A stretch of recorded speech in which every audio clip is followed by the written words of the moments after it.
represent the American League in the World Series. This is where baseball dreams are born. The deep history between these two clubs is clear, and the rivalry remains rich. Boston has survived the better part of this century trying to heal from their deep baseball wounds. Deep to left, it's a home run! And the Red Sox have watched their rivals win the World Series 24 times. But this 1999 Boston club took a powerful Cleveland club and cruelly dismantled it in 5 games, leading this bunch to believe they belong with baseball's best. Now, they face the Yankees, the New York Yankees, with a chance at redemption, a precious chance to change history. On October 13th, 1999, baseball will be like it should be. It's Game 1 between the Boston Red Sox and the New York Yankees, only on Fox. The night in the borough of the Bronx, New York City, New York, is blustery, warm, and historic. Since before the subways and L's even extended this far uptown, since where the number 4 train unloads the faithful was farmland, Boston and New York have pounded each other with blows to the ribs. Tonight, one of the Warriors here plays despite a fractured rib. Paul O'Neill is here. Despite the latest family crisis, the struggle for his family's father's health. Orlando Hernandez is here, symbolic of the struggles to reach these shores, the freedom they represent, and the right to keep your age a secret. And these teams are here, the oldest rivals in American sports, who play still in the cities in which they were created. A monument to baseball's past, and in that they are meeting for the first time after 97 years in the postseason, a monument too to baseball's future. From Yankee Stadium in New York, it's Game 1 of the American League Championship Series with Joe Buck, Tim McCarver, and Bob Brenly standing by for the play-by-play, and alongside Steve Lyons, I'm Keith Olbermann. 97 years ago today, the ancestors of these Boston Red Sox won the first modern World Series. Their rivalry with the New York Highlanders, even then often nicknamed the Yankees, was already underway. More on that in a moment. First to my partner, Steve Lyons, and the guts of a current Yankee hero, Paul O'Neill, playing tonight through physical and emotional pain. And Paul O'Neill is probably the emotional leader of this team. He's got that cracked rib. He's going to go out there and play anyway. He wanted to let everybody know that he did not beg his way into the lineup. He was in the lineup all the time. He was only not going to be in it if he wasn't well enough to play. But they did make some roster moves because of it. Shane Spencer on the roster. Jim Leyritz, Mr. October #2, off the roster. Spencer can play in the outfield if, in fact, O'Neill dives for a ball and re-injures himself and can't go. The starting pitchers in the game and, in fact, in this series reflect the different routes these teams have taken here. The Yankees' rotation has been manicured, sculptured to get Orlando Hernandez going today against Kent Mercker and David Cone going tomorrow. And it's kind of like Jimmy Williams looks down his bench and says, which one of you guys is the pitcher again? Yeah, you know, the Red Sox didn't have the luxury of being able to set their rotation like the Yankees did because of the 3-game sweep. But I like the fact that Jimmy Williams is going to go with Kent Mercker in game #1 because he's the left-hander. You throw the left-hander here in Yankee Stadium where the left field's a little bit bigger. If you throw him in Fenway Park, that green monster looms. If you can't get the ball in on guys, they just tattoo that wall and sometimes they hit it over it.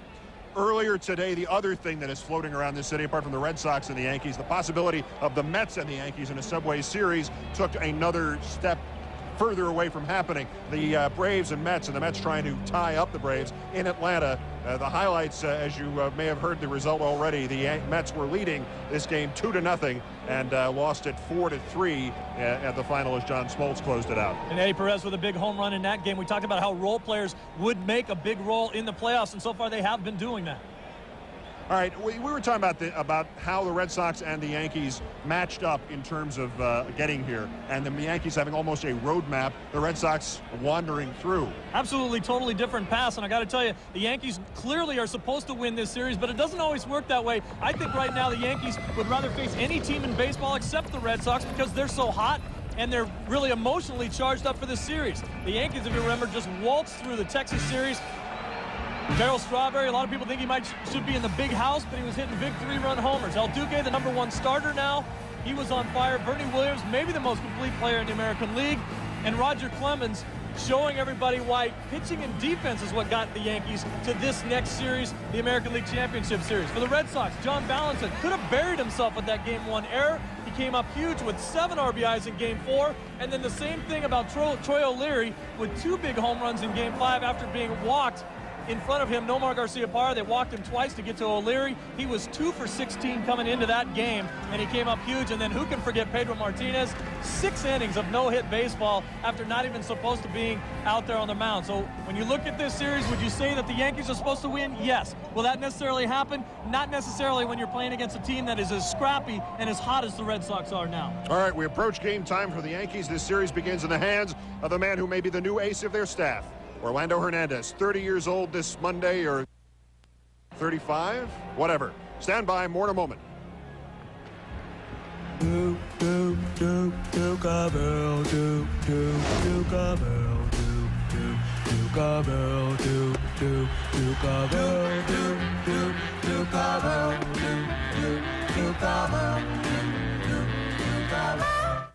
From Yankee Stadium, first pitch with one of the first pitchers, Kent Mercker, for the Red Sox of Game 1. Yankees-Red Sox minutes away, and Boston versus New York would be enough if it were just the 97 years of these two teams at war, perpetually, perennially. But this is also Celtics versus Knicks, Bruins versus Rangers, Harvard versus Columbia, John Adams versus Robert Livingston and Lewis Morris at the Continental Congress. Boston hates New York and vice versa, and Yankees Sox is the ultimate expression of that wonderful hate. The camera highlights in the world of sports. It all started with Jack Cheeseborough, a ninth-inning wild pitch by the man who still holds the 20th century record with 41 wins in a season gave Boston, they were the Pilgrims then, the pennant over New York. They were the Highlanders then in 1904. Since Babe Ruth and 4 other Hall of Famers like Herb Pennock went from the Sox to the Yanks, the battle has been mostly in the stands, not on the field. It was more about individual accomplishments. DiMaggio's 56-game hitting streak versus Teddy Ballgame's 406. By the time Boston was back in 1967, the Yanks were in the basement. But that spring, they did manage to have such a brawl on the field that the police had to break it up. And that's at the core. A fight on the field or in the stands on occasion, but more often a fight of personality. Less Clantons versus Earps, more Republicans versus Democrats. Who was better, Williams or DiMaggio, Johnny Pesky or Phil Rizzuto, Billy Martin or Jimmy Pearsall, Carlton Fisk or Thurman Munson, Sparky Lyle or Danny Cater? The rivalry really reached the standings only in the 70s. From 72 through 77, the Yanks were 14 and 38 at Fenway Park. The Sox knocked New York out of the pennant race in 73 and 74, and behind Lynn and Rice, they went to the World Series in 75. Then the pendulum swung back, starting with the Bill Lee fight. The spring they reopened Yankee Stadium, escalating through the Boston Massacre. 42 Yankee runs in 4 games at Fenway 21 years ago last month. Then the only time till now that the teams have actually met after the regular season. Hit high in the air to left field, going to the corner, Yastrzemski. It's over the wall. It's a home run for Bucky Dent. Yankees get the lead 3-2. What amplified the rivalry there, of course, was that Mike Torres, the pitcher, had been a Yankee, just as Lyle had been a Red Sox, and Yastrzemski was from Long Island, and even good old Jack Cheeseborough was from North Adams, Mass. And didn't these guys, Ruth and Clemens, pitch for Boston? Mercker and Hernandez are next on the mound. Joe Buck, Tim McCarver, and Bob Brenly are next in the booth. For Steve Lyons, I'm Keith Olbermann. We'll report to you throughout from the dugouts. In a moment, please let us take you out to the ball game. League Championship Series tonight. It's the world champion New York Yankees taking on their rival, the Boston Red Sox. And welcome to the broadcast booth, everyone. I'm Joe Buck, along with my partners Tim McCarver and Bob Brenly. We start by looking at the pitching matchup for this Game 1, and we turn to the world champions and to Tim McCarver, and let's hear more about the right-hander El Duque, Orlando Hernandez. Well, Joe, it's one of the great recent stories in baseball. Less than 2 years ago, this guy was making $8 a month in Cuba. After defecting and signing with the Yankees, he joined New York last June 3rd and has been the most consistent starter since. Among the 5 starters with the Yankees, you have to keep in mind, they have a future Hall of Famer in Roger Clemens. They have a guy who pitched a perfect game this year in David Cohn.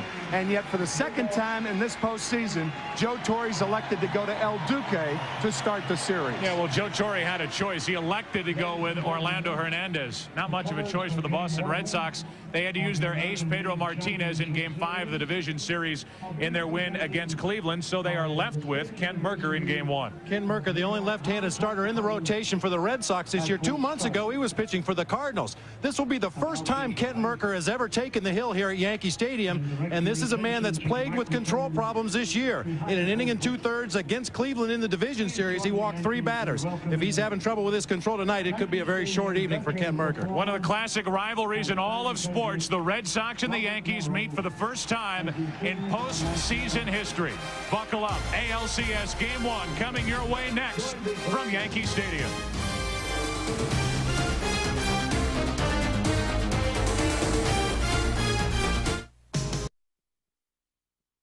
The 1999 American League Championship Series on Fox is brought to you by Brewery Fresh Budweiser, official beer of Major League Baseball. This Bud's for you. By IBM, are you ready for e-business? By Gillette Mach 3, the first triple blade razor. And by the people of Allstate. You're in good hands with Allstate. We welcome you back to Yankee Stadium. All told, probably the sports world's most ancient and storied rivalry. The Boston Red Sox, the New York Yankees hooking up in the postseason for the first time. A look at Orlando Hernandez, and now a look at the Budweiser starting lineup for the Boston Red Sox. They lead it off with Jose Offerman at second base. John Valentin, who had a 7 RBI game in the division series, batting second. Brian Daubach is hitting third, the DH. Then it's Nomar Garciaparra, the shortstop. Troy O'Leary, 7 RBIs in Game 5 in left field. Mike Stanley, a former Yankee, at first. Jason Varitek catching. Darren Lewis is in center field, and Trot Nixon, a rookie, bats 9th in right field. And defensively for the New York Yankees, Shane Spencer getting the start in left field. Was added to the roster for the ALCS, replaces Jim Leyritz, the king on the postseason roster. Bernie Williams in center field. Paul O'Neill with the aching rib in right. Brocious, Jeter, Knobloch, Martinez across the infield. Jorge Posada will catch El Duque, Orlando Hernandez. El Duque with that high leg kick from the windup. He does not use it from the stretch and comes at hitters in various arm angles. Right-handers hit 187 against Hernandez this year. Left-handers about 90 points higher. The scouting report will follow this little resume of El Duque. 17-9 on the year, an ERA a little over 4 for his career since last June 3rd. 29-13, and going to be the first pitcher since Mike Moore to win his first 4 postseason games. That high leg kick from a windup hides the ball very, very well. 4 seamers. That's a sailing high rider into left-handers. A curveball. He's really a fly ball pitcher, but that last point right there, any pitch, any arm angle, any count. So Orlando Hernandez getting ready to take on these Boston Red Sox, who in their final 3 games of that division series scored a total of 44 runs, a postseason record. Their offense is red hot. They had a day off yesterday, and here we go. This evening, the Yankees and the Red Sox underway with a strike. This broadcast also available in Spanish by utilizing the SAP button on your television. A word of warning, do not try this at home. He even raises up on that right toe as he lifts that left leg way up above his chest. Already a discussion at the plate as the home plate umpire Tim McClellan comes out from behind the catcher Posada, talks to Jose Offerman, and now Jimmy Williams is out to try to figure out what the two are talking about. I think what may have happened was that Offerman called timeout to step out of the box, but Orlando Hernandez was already in his windup ready to deliver it. And McClellan just saying, make sure you call timeout a little earlier next time. So the first pitch is strike, and now the second of the night from the right-hander. 1 ball, 1 strike. Talked about trying to win his first 4 postseason games for Hernandez.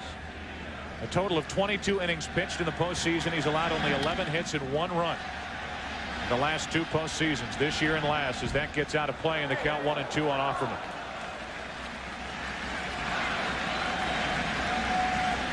And already out to talk to Hernandez is Posada.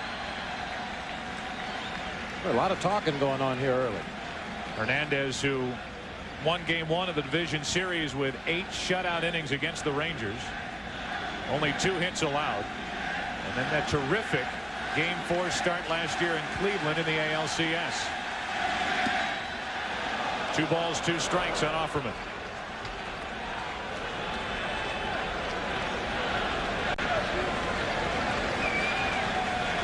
Valentin will follow, then Daubach. Offerman lines one into center and a base hit to start the night for the Red Sox. Well, the offense already off to a good start for the Boston Red Sox. I guess something's got to give. As you look at the Red Sox hitting against the Indians, 47 runs total, a .318 team average, 10 home runs, 28 extra base hits. And the Yankees pitching against the Rangers as it was last year in the division series, absolutely dominating. Here's Valentin.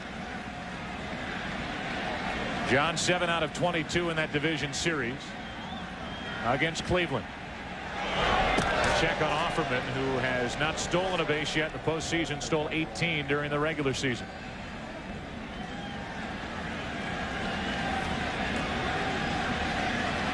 Crowd awful quiet here at the start.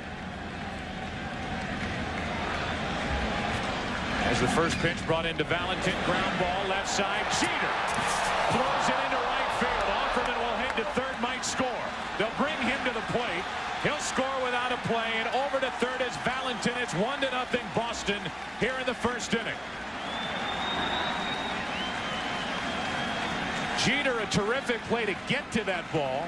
And we've seen him make that play numerous times, but as he leapt and threw, he threw it wild, and the Red Sox have a first inning lead. Sometimes a second baseman on a play like that has to become a first baseman with the stretch. It looked to me like Knobloch was locked and couldn't cross over. The ball thrown to his right. Had both feet been on the bag, he'd have been a lot more flexible in going to his right. But that crossover step, and Knobloch couldn't at least block the ball. And a nice job of running by Jose Offerman to immediately recognize the bad throw, hit the bag at second, round third, and come right on in home, waved home by third base coach Wendell Kim. And now it's Valentin at third with nobody out. There's a fly ball into right for a base hit off the bat of Daubach, and the Red Sox have not slowed down since the division series. First 3 hitters have reached. It's 2-0 Boston here in the first inning, and still nobody out. Just to give you the scoring on the ball hit by Valentin, it's a fielder's choice E6. Valentin now scores on the RBI hit by Daubach. Daubach got jammed a little bit on this fastball inside part of the plate, hit it down around the trademark. You saw him come off the bat with that top hand, try to drag it through with the bottom hand. Was able to dunk it out there in front of Paul O'Neill. Pedro Martinez in his reaction over on the dugout bench already having fun, and why not? The Red Sox jump out in front, now have their best hitter at the plate, Garciaparra. And Cleveland Indians fans are all watching this telecast saying, don't intentionally walk him. On deck is O'Leary, who did end the Indians during the division series, at least in Game 5. Garciaparra out in front, 1 ball, 1 strike. After 2 intentional walks to Nomar Garciaparra, on 2 pitches, a grand slam home run by Troy O'Leary. The next time up, a 3-run homer. And in Garciaparra's next at bat, they chose to pitch to him, and he doubled off the wall in left field. So and then walked O'Leary intentionally. The 1-1 pitch, Garciaparra, little off balance, pops it into left field. Spencer back to get it, and that is the first out here in the first inning.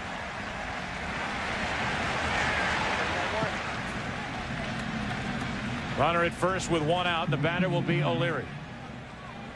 2 big swings of the bat in that Game 5. We just talked about the grand slam, the 3-run home run, 28 home runs during the regular season. You can see the average not great.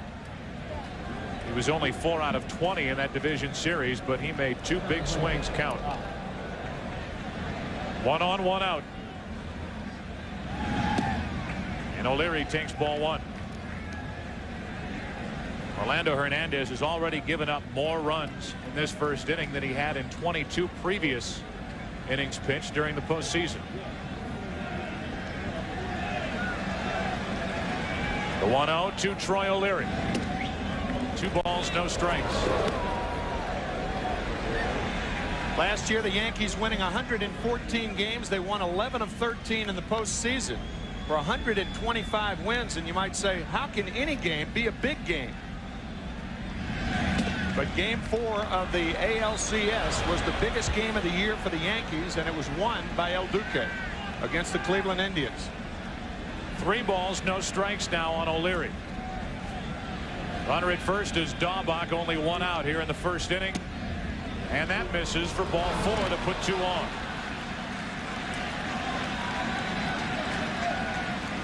So it's 2 on with only 1 out. 2 runs already home, and here is ball 4 that missed the outside corner to Troy O'Leary.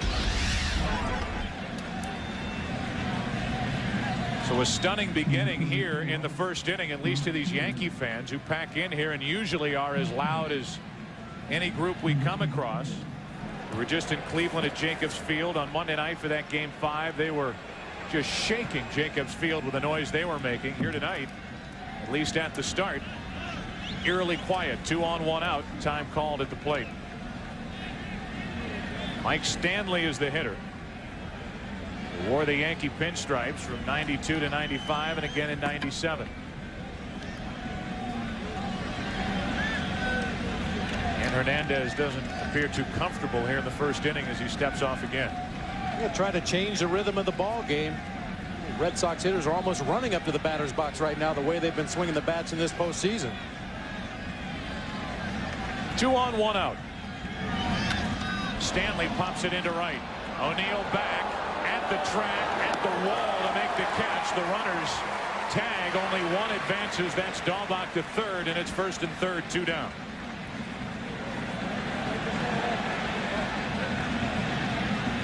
Usually when a pitcher tries to change the pace of a ball game, he speeds it up. Hernandez elected to slow it down. That did not slow down Mike Stanley.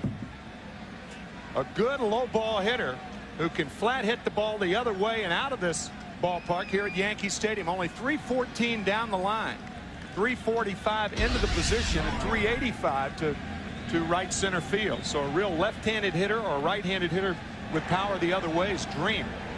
So runners at the corners, 2 out, and the batter is the switch hitting catcher Jason Varitek. And that little pop-up should end along top of the first. Knobloch inning over, but not before damage is done by the Red Sox, showing no signs of slowing down against El Duque. Get a couple and lead by 2 after a half. The 31-year-old left-hander Ken Mercker from Dublin, Ohio, getting ready to take on the Yankees for the first time ever here at Yankee Stadium. We look at the Budweiser starting lineup for the world champion Yankees. They lead it off with Chuck Knobloch at second base. Derek Jeter is batting second and short, with Paul O'Neill hitting third in right field. Bernie Williams cleans up. Had a great division series, a former LCS MVP. Chili Davis is the DH. They move him up in the batting order with Tino Martinez batting behind Davis at first. Jorge Posada catches. Shane Spencer in left, and Scott Brocious is at third base batting ninth. And backing up Kent Mercker, Troy O'Leary in left, Darren Lewis in center field, Trot Nixon the right fielder, Valentin and Garciaparra. Garciaparra with 17 errors this year, but no one goes to the right and in any better with that whiplash throwing motion of Garciaparra. Offerman, Stanley, and Varitek behind the plate. Perhaps the second best catcher behind Ivan Rodriguez in the American League. And they'll be squaring off. The Yankees will against left-hander Kent Mercker. You see his numbers in just under 2 months with the Red Sox. His career numbers as a starter, his career postseason numbers. As I mentioned, he started that fiasco game in Boston. You see the scouting report. He works inside on the right-handers. He doesn't really cut his fastball. It's a straight fastball, and he needs to spot it on both corners. His out pitch is still the changeup. A good straight changeup will mix in a very effective 3/4 arm angle curveball. And we mentioned walks are a problem, and we know this Yankees offense a very patient hitting club. And the first pitch is up for a ball to Chuck Knobloch. Mentioned the fiasco game. That would be the 23-7 game 4. Yes, good guess. Yeah. Made the start, couldn't go 2 innings, but his teammates picked him up. Eventually the pitching was good enough, and it set up game 5, which the Red Sox won 12-8. Knobloch takes ball 2. Don't look for Knobloch to swing until he gets 1 strike. Yankees would like to get their home crowd right back into the game. A 2-run first inning for the Red Sox is quieted. This usually boisterous crowd in the Bronx. There's a strike, and it's 2-1.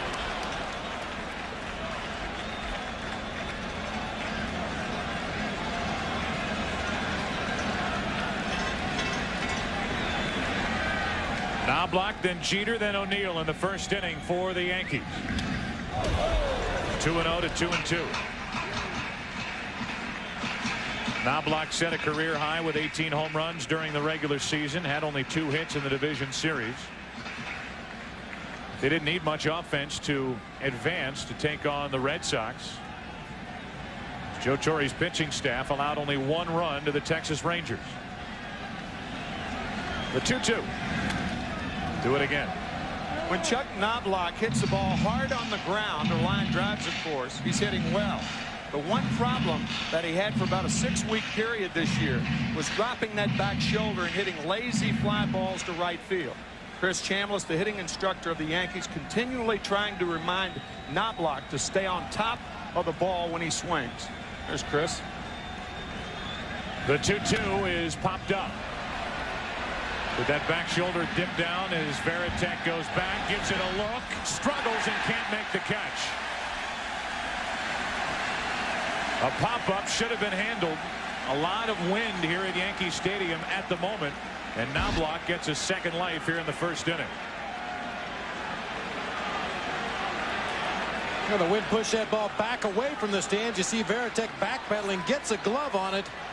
And once you start that backpedal motion, you're going to have a hard time getting the good part of the glove on that ball, and it hits down in the heel of the glove and pops out of Jason Veritek's mitt.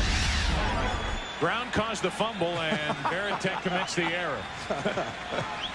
It is an error. It's another 2-2 pitch, and Knobloch fouls this one back and out of play. Is he doing the old dip and rip? Yep, he surely is. A dip and rip. That dip in that back shoulder. He's done it his last 3 swings, making contact.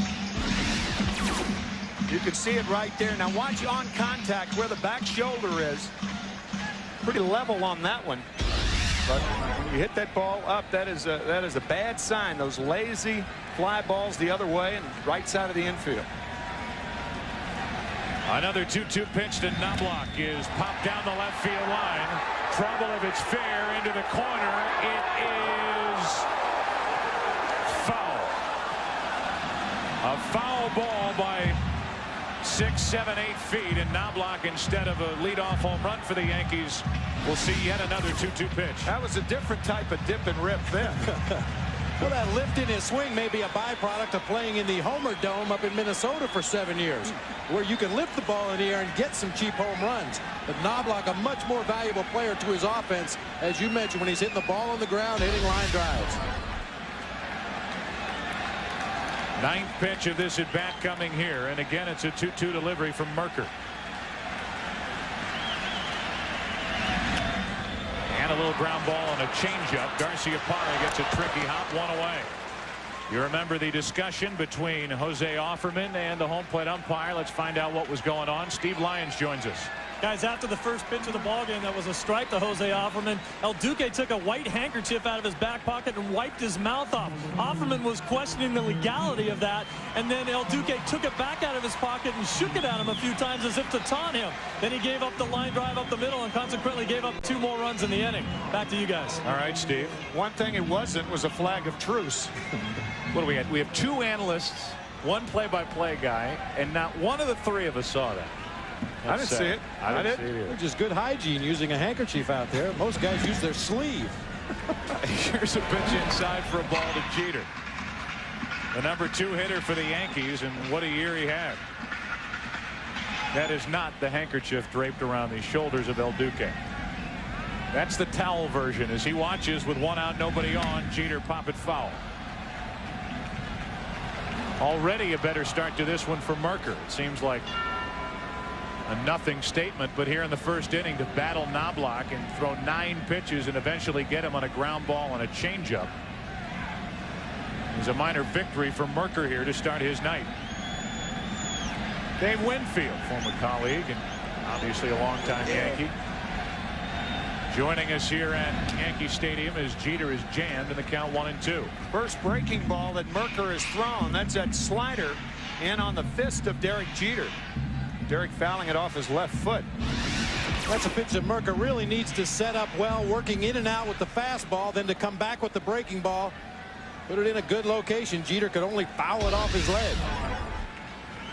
Talked to Merker yesterday. I said, do you get nervous before a start like this? He said, what's to get nervous about? If I stink, I stink. If I'm good, great. I'm a hero. Here's a foul backing out of play, and the count's still 1-2. It's almost the team attitude of the Red Sox. They're playing with the house's money. That's what Jimmy Williams told us before the ball game today. You can't be afraid to fail. Go out there and play the game the way you have all year. Have a little fun, and don't be afraid to make mistakes. 1 out, nobody on. 1 ball, 2 strikes on Jeter.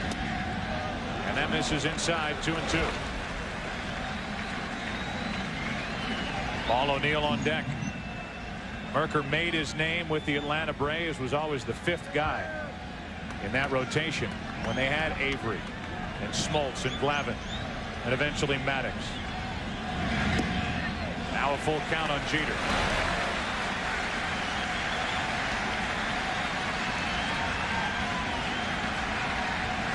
Joe Kerrigan, the pitching coach for the Red Sox, watching as Merker lost the edge with this hitter. It was 1-2. Now it's 3-2. And a 1-on-1. Yesterday, sitting down with Merker, we talked to him and got his feelings on tape. His thoughts of starting game 1. I'm looking forward to it. You know, I think I need to bring a slingshot and a pebble out there with me. I'll be David and try to slay Goliath. Biblical reference, and in a way, that's how Merker is looking at this start. Nothing wrong with a guy going out there and trying to beat the odds and beat a team that's supposed to beat up on him. 1 ball, 1 on, 1 out, and the first pitch coming to Paul O'Neill with Bernie Williams to follow. And a strike from Merker. Now, Merker in his time with the Red Sox, 12 stolen bases attempted against him. Only 3 were successful. He has that ability to freeze the runner over there at first base. A slight hesitation at the top of his leg lift.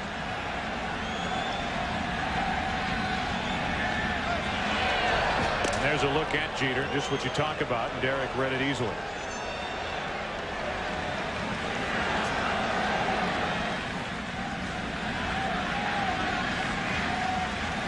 There was a decision to be made by the Yankees with regard to Paul O'Neill, whether he would be physically able to play in this series. A broken right rib, he's jammed, and he fouls it out of play left side. We go back to Saturday, October 2nd, St. Petersburg, Florida, against the Tampa Bay Devil Rays. In this effort, the Yankees already well out in front in the American League East. October 2nd, the division was already wrapped up. And yet this effort, which is exactly why he is as valuable in the clubhouse as a leader as he is on the field for the Yankees. As a precautionary measure, Shane Spencer added to the roster for Joe Torre. Both are in the starting lineup here tonight. 1 ball, 2 strikes on Paul O'Neill. I think Ken Merker would be better served in going to the weakness of Paul O'Neill right now. When you have a broken rib, you're not as apt to have as quick a bat, and pitching him inside instead of outside, in my opinion, would be the best way to work Paul until you see him swing a couple of times. To the right side, Offerman knocks it down, flips it wide, and safe is O'Neill.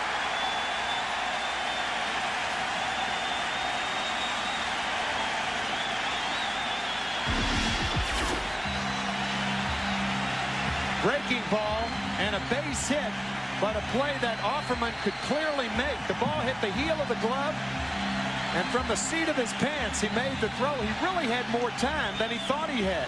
He had plenty of time to at least get into a more balanced position to make the throw. You see the ball hit off the heel of the glove. Fortunately for Offerman, it stays right there. At this point, he had enough time to make a better balanced throw onto Mike Stanley. You can see Paul O'Neill just now coming into your picture.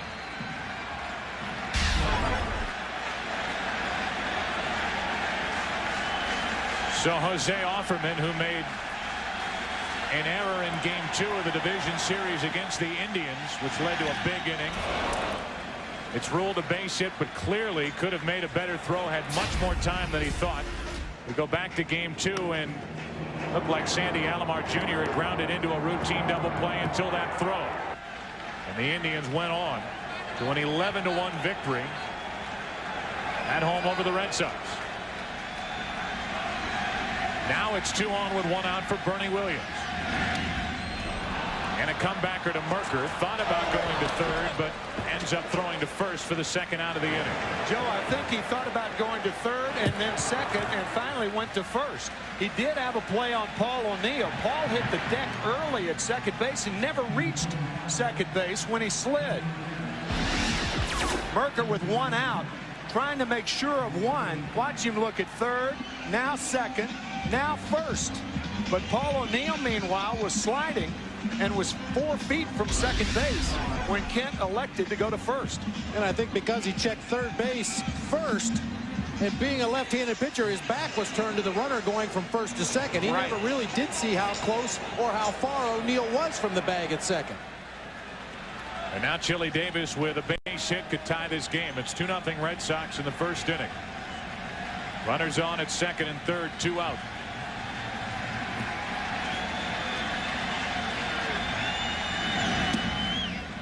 And a strike over the outside corner. As Merker looked at third, then second, Paul O'Neill hits the deck. He thinks he's out. And now the last step. I can't feel too good with a broken rib either to hit the ground as hard as Paul O'Neill did right there. Chili Davis could tie it with a hit. 1 ball, 1 strike.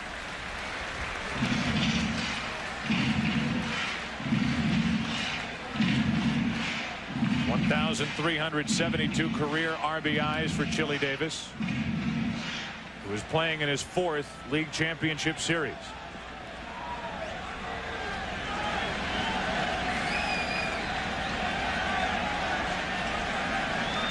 Merker with a 1-1 pitch.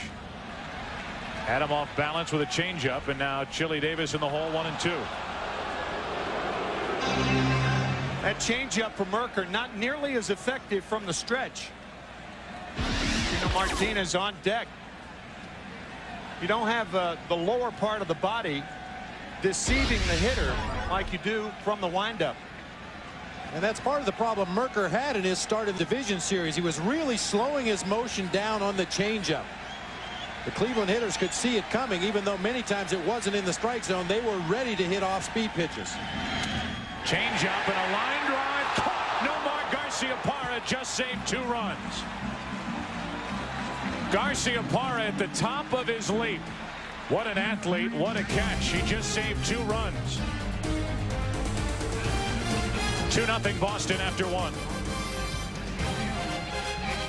The 1999 American League Championship Series on Fox is brought to you by Chevrolet Trucks, the most dependable, longest-lasting trucks on the road. Well, the Red Sox get a terrific play from Nomar Garciaparra to end the first inning. At the top of his leap, a poor defensive play, or at least throw from Offerman, started trouble, but a terrific defensive play ends trouble, and it's 2-0 Boston after 1 here in game 1 as Darren Lewis takes a strike.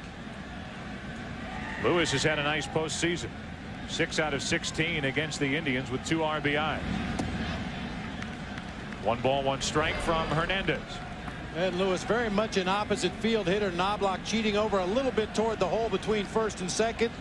Bernie Williams in center, shaded a couple of steps over into the gap in right center. That's strike 2.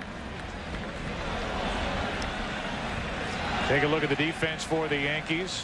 Play him accordingly, and he's a guy that you watched with the San Francisco Giants.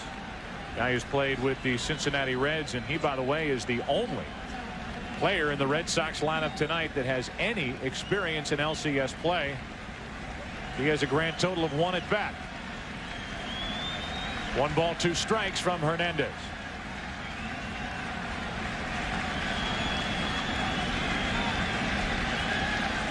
Trot Nixon will follow, and then back to Offerman. 2-2.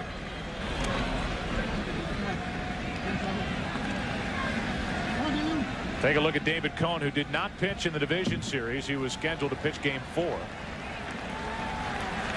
There was no game 4, so he will work in game 2 of this LCS tomorrow night. And now it's a full count on Darren Lewis leading off. David Cone will hook up with Pedro's older brother. He is relegated to that title for the rest of his life. Ramon Martinez. He will pitch game 2 for Boston. 3 balls, 2 strikes. And Lewis takes a leadoff walk. He had Lewis set up. He loses Darren Lewis, and that's the second walk handed out by Hernandez.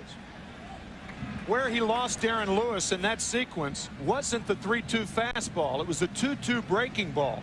Lewis has a very difficult time on that inside fastball, and just to throw 2 breaking balls in a row, 1-2 and 2-2, then you make him be perfect on the 3-2 pitch. Darren Lewis, more than any other Red Sox, is a guy you have to challenge with the fastball. So Lewis on to start the inning, and the batter is Nixon.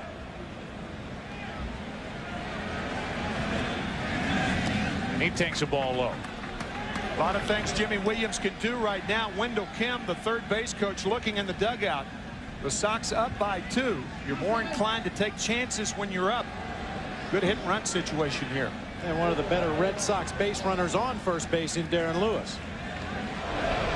And so a check on Lewis over at first. Darren Lewis at 62% during the regular season, 16 out of 26. Red Sox up by a couple here in the second inning.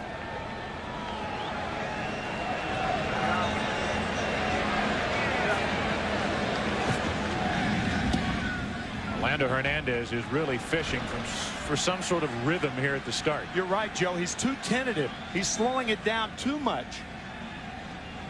A lot of times catchers can solve that problem by flashing the signs down a little quicker.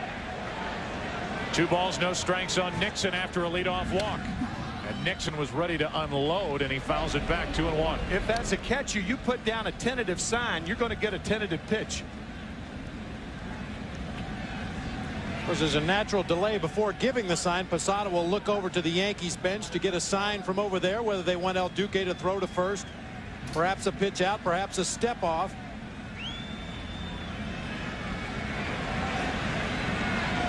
Two balls, 1 strike, and a look at Lewis. Jorge Posada, who works with Orlando Hernandez start after start after start. So if there's anybody who knows Hernandez on this Yankee team, it's Jorge Posada. Fastball inside right here.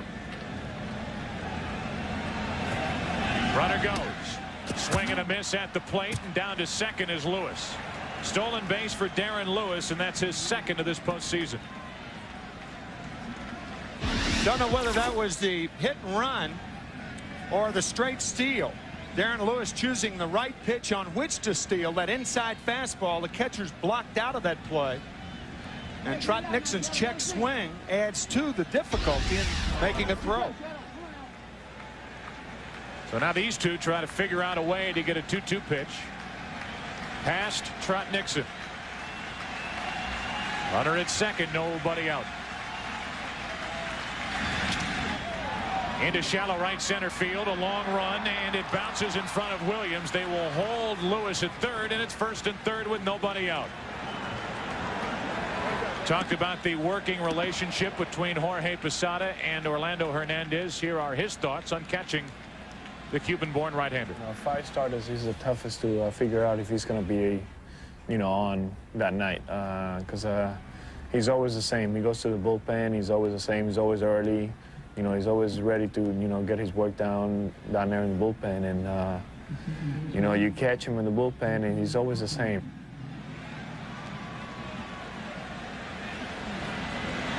Well, these two trying to figure it out here in the early innings, and already the Red Sox lead by a couple, have 2 on with nobody out, and have the top of the order up. Jose Offerman singled his first time, later scored, and he takes ball 1. If you're the runner at third base with nobody out and the runner on at first, the one thing that you try to keep in mind, you do not want this a situation after a ground ball to be first and second and 1 out.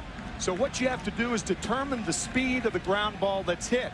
If it's a chopper toward third, The only play for a guy like Brocious, for instance, will be 1 out. So you have to stay there. If it's a hard hit ball, then Brocious or Jeter or Knobloch will try to go for 2. It's almost like a car pulling out to a stop sign and determining the speed of the car coming towards you as to whether you go or not. Well, as we approach 9 o'clock here in the East in the Bronx at Yankee Stadium, it's game 1 of this ALCS. Joe Buck, Tim McCarver, Bob Brenly with you. And the Red Sox, who had scored 21 runs in their last 44 innings coming in to this game 1, got 2 in the first inning, and they have 2 more on with nobody out here in the second. They're trying to go 2 an inning, trying to add to their game 1 lead. Runners at the corners with nobody out, and Offerman ahead on the count. 1 ball, no strikes. 1-1.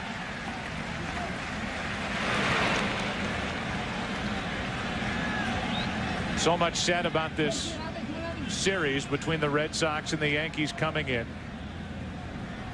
The Red Sox, who with runners in scoring position, are hitting .469 during this postseason, asking for a hit from Offerman.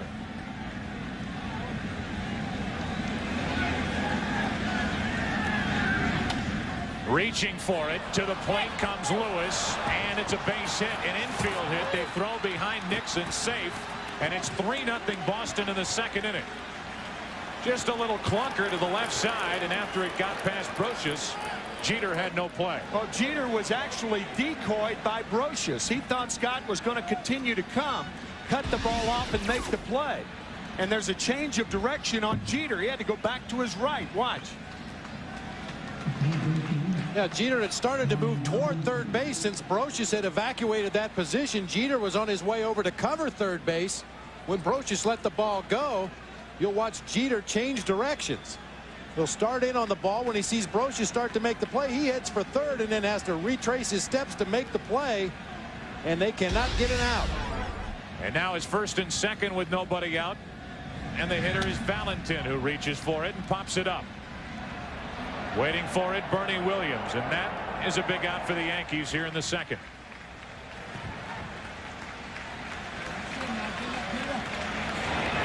So 2 on, 1 out. The number 3 hitter, Brian Daubach, has a chance. He singled home a run in the first inning. We started to talk about this series and what we will lay out for you during this ALCS between Boston and New York, and the rivalry and the history between these two clubs. A rich history of the Boston Red Sox, rich history of the New York Yankees, and they are intertwined throughout this century. Don Zimmer, who's now the right-hand man for Joe Torre, was the manager of the Red Sox with that collapse in 1978. Boston Massacre, and eventually the home run by Bucky Dent in the 1-game playoff. 2 on, 1 out. And Daubach fouls it away, strike 1. Garciaparra waits on deck. Red Sox being very aggressive early in the count. First pitch, if that ball is near the strike zone, whether it's a fastball, a breaking ball, a changeup, Red Sox hitters are just looking for anything in the strike zone on that first pitch, and they're letting the bats go.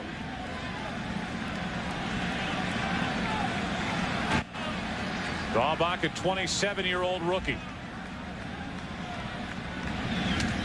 Fouls another, strike 2. Brian would love to have that one back. He just missed that fastball.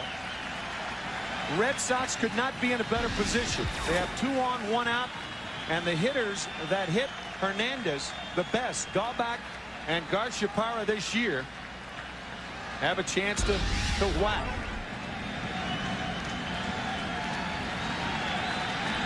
Daubach, who struggled during the month of September, did hit 21 home runs during the regular season. Is one of the Red Sox fans' favorite. Jim Rice watching. This crowd finally makes some noise. No balls, 2 strikes, 2 on, 1 out. 1 and 2. Bob, you were talking about it between innings. You said the crowd here was shocked, just like the Yankee players. I absolutely think so. They were up very much before the ball game, but after that first inning, when the Red Sox put that 2 spot on the board, it got very quiet. Quiet here, loud in New England. There's the one guy making noise in this park. 1 ball, 2 strikes. And Daubach fouls another. You have the buildup, the anticipation for a series. Now it's finally here. The visiting team comes out and scores 2 runs. An error mixed in the first inning. You have this pitching matchup of El Duque, Orlando Hernandez, against Kent Mercker, a guy who couldn't go 2 innings in his start on Sunday night. You think blowout. Right now it's 3-0 Red Sox as Daubach pops it up. Third base side for Brocious. 2 gone.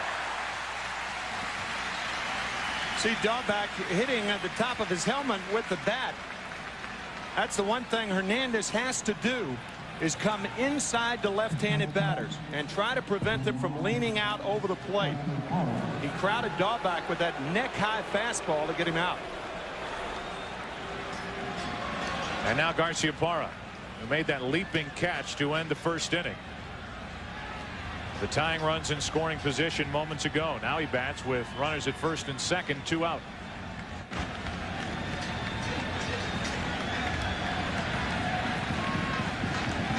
American League batting champion waits and pops it up into left field. Pretty well hit, but Spencer back near the track. And it's only a 1-run second inning for the Red Sox. Put their first 3 on. Get only 1, leave 2, and after an inning and a half, 2-0 Boston. 3-0 Boston, rather. Well, Kent Mercker back to the hill. His teammates got him 2 in the first, 1 in the second. That adds up to 3. It's 3-0 Boston. And Tino Martinez, Jorge Posada, and Shane Spencer, 6, 7, and 8 hitters, will bat for the Yankees. So they slip Martinez down a spot. He's a guy who has struggled in the ALCS.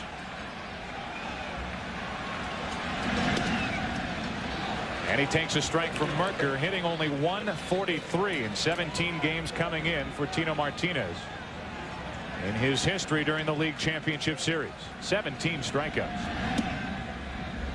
1-1 from Mercker. Rather tame atmosphere, and I know we've talked about it a couple of times already, but for Kent Mercker, it is very different from what he expected coming into this game. Martinez pops it into right.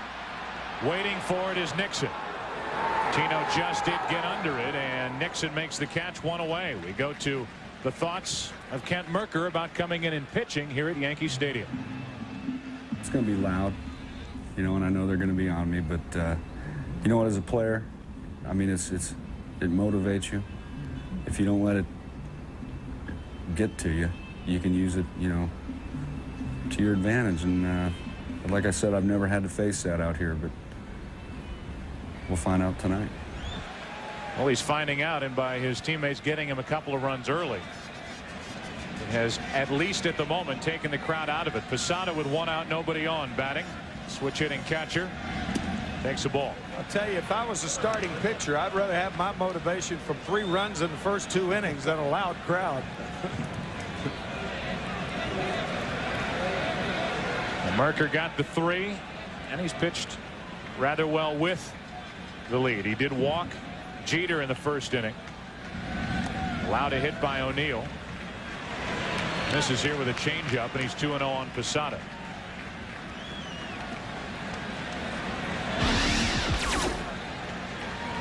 Mercker, even though he has a 3-run lead, continues to pitch like it's a tie ball game. Good sign, especially early. Chopper to short, high hop for Garciaparra. 2 up, 2 down here in the second inning for the Yankees. I think unless you see Garciaparra on a day-by-day basis, there's not much made about his arm strength, but I don't see many shortstops that get the ball to first any harder or any quicker than Nomar Garciaparra. Garciaparra might be the fastest pitcher that Mike Stanley's ever caught from shortstop. And keep in mind, he's doing it with a bum right wrist. He was plunked on that wrist back on September 25th by Al Reyes, so the Baltimore Orioles had to miss a game in the division series because of that right wrist, showing no ill effects on the throws across the infield here tonight. The right wrist taped as Spencer takes low for ball 1.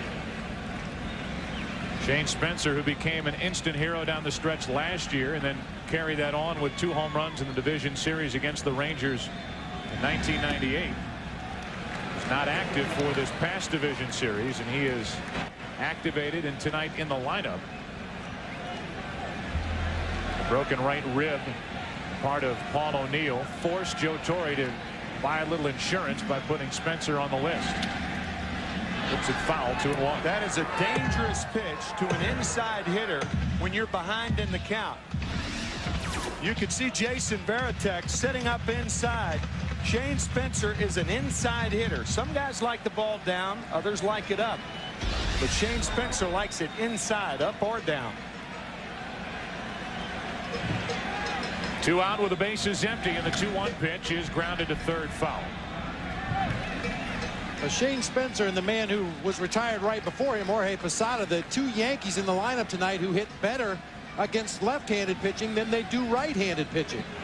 Some of the numbers are very comparable, as you might imagine, for Derek Jeter, but Spencer and Posada, 2 guys that wear out left-handed pitching. So Merker looking for a perfect second inning. He's 2-2 on Spencer. And with a changeup, had him out in front. Spencer just did get a piece.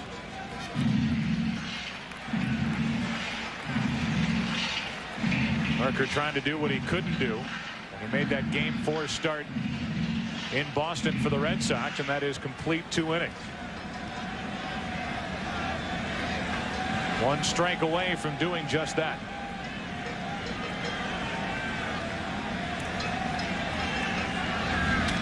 Spencer pops it down the right field line, slicing into the corner, and foul.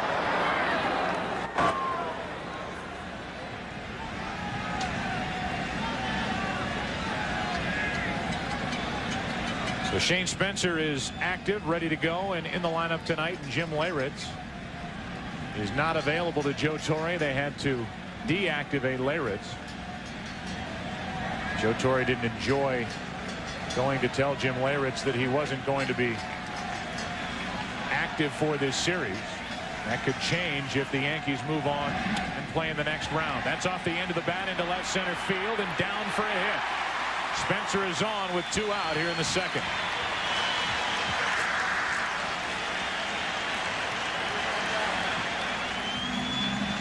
Pretty good piece of hitting with 2 strikes. The good hitters protect the outside part of the plate. And when you do that, good things happen. That is a good pitch by Merker. Better hitting by Spencer. Yeah, you can see how he bent over at the waist, extending his upper body out over the plate so he could reach that changeup that was down and away from him, get enough of the bat on it to hook it back into left center. Brocious now.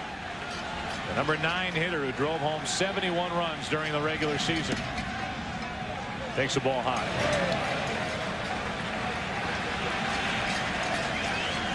The 1998 postseason.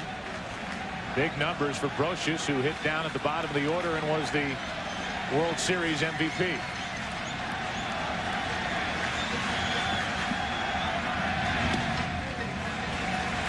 Two balls, no strikes from Merker.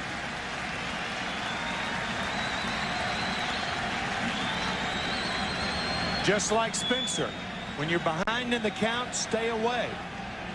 You can come in inside on him with 2 strikes, but not with the count 2 balls and no strikes. Staying away and hitting the corner with a 90-mile-per-hour fastball to make it 2-1. Knobloch waits on deck.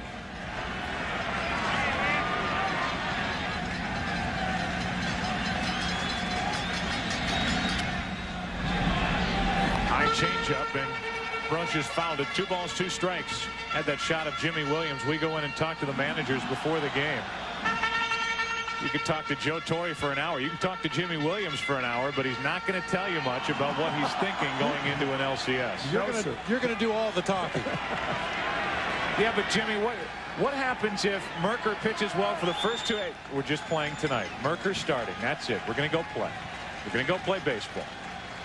About all you get. 2 balls, 2 strikes, 1 on, 2 out. Now a full count. Yeah, and it's not that Jimmy's being arrogant or smart or anything like that. He's just That is his mindset. One pitch, one inning, one hitter, one game. He lives in baseball cliches. But it's an honest reaction from a guy who should win Manager of the Year in the American League this year. Runner goes on a 3-2 pitch, and Brocious hits it to deep left field. Back is O'Leary at the wall. Goodbye. Brocious, a 2-run home run. And it's a 3-2 Boston lead.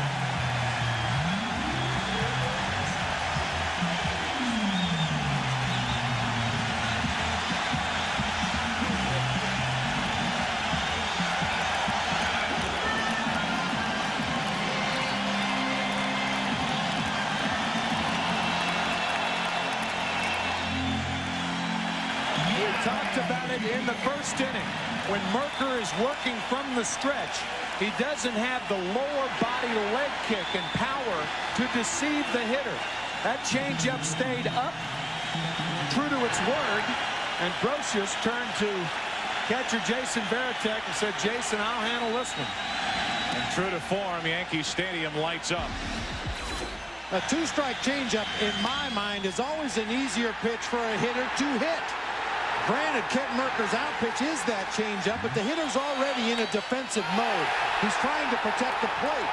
That off-speed pitch allows him more time to see the ball, make an adjustment, and still hit it hard. 1 ball, 1 strike on Knobloch, who grounded out his first time up. But basically, it gets back to location. That changeup down around the knees or a little bit lower, you probably get a ground ball to left side. A changeup where Merker threw it, 2-run home run. Not only was it not down, but too much of the plate. A fat changeup. And here it is one more time. The motion of Merker from the stretch position. There's not a lot of activity with the lower body, so where's the deception? Brocious not fooled either.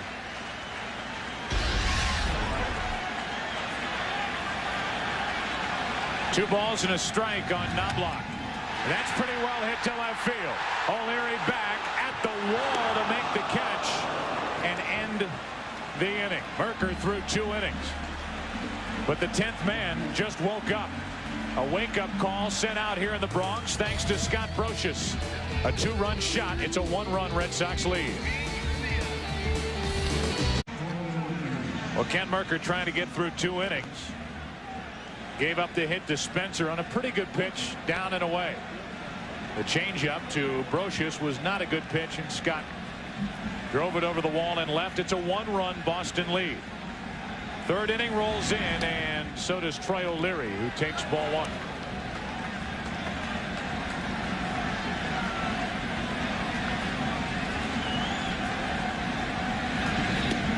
And now ball 2. Hernandez, to me, doesn't look like he's got much jump on the ball tonight.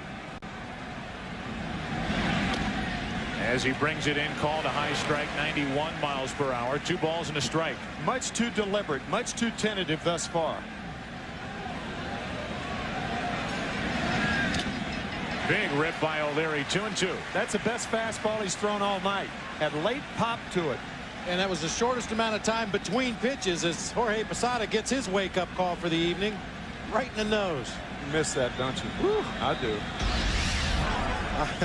Not even a little bit. 2 balls, 2 strikes. O'Leary leading off. Stanley and Varitek will follow. 3rd inning. And now a full count on Troy O'Leary. Top to bottom, this Red Sox lineup was devastating. The final 3 games against the Indians didn't seem to matter who was at the plate. O'Leary swing and a miss. Goodbye. And that's the first strikeout for Hernandez.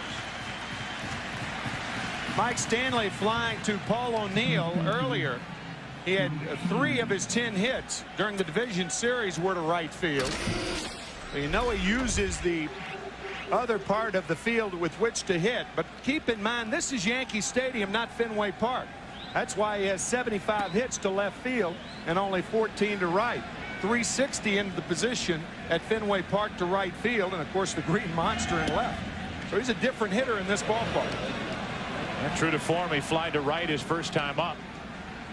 got under the ball and flied to the track and right, caught by O'Neill. Took a ball as Hernandez continues to fall behind hitters. Strike on a late breaking pitch from Hernandez. 1 ball, 1 strike. Not only late breaking, but a late call from home plate umpire Tim McClellan. See that slider just off of the outside corner. Posada with a nice job of holding it there. Stanley gets a base hit into left field. Mike Stanley is on. The Red Sox have a man at first with 1 out here in the 3rd inning, and Jason Varitek walking in. You know, we talked about Jimmy Williams. You see this Boston team, they take on that mentality. I don't see a lot of guys that are worried about being here at Yankee Stadium. A lot of guys who don't enjoy being the underdog. I think Jimmy Williams loves the role of the underdog. There is no doubt that they were against the Indians, and they rolled through them the final 3 games, and they're out in front here in game 1 of the ALCS, and they have a man at first and only 1 out.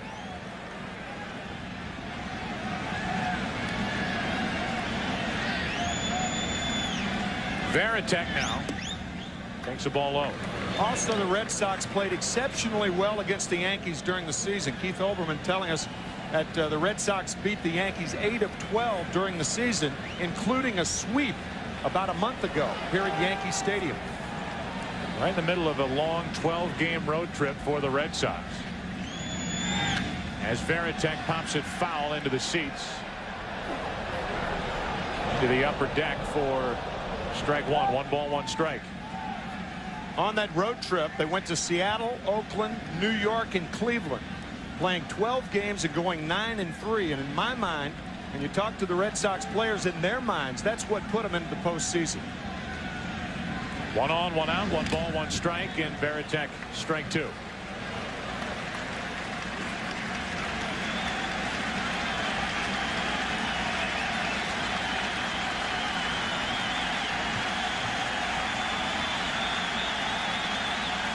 Sewing up his pants is Nomar Garciaparra. He ought to try that on that shirt he wears under his regular shirt. 1 ball, 2 strikes, Varitek. That thing really needs it. He can win a batting title. He can play great short. He can sew. He can make julienne fries.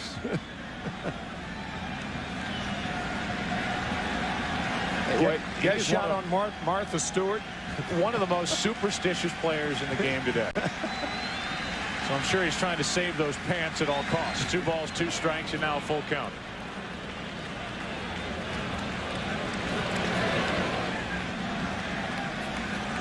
Well, whatever he's doing, he's really grinding on it there.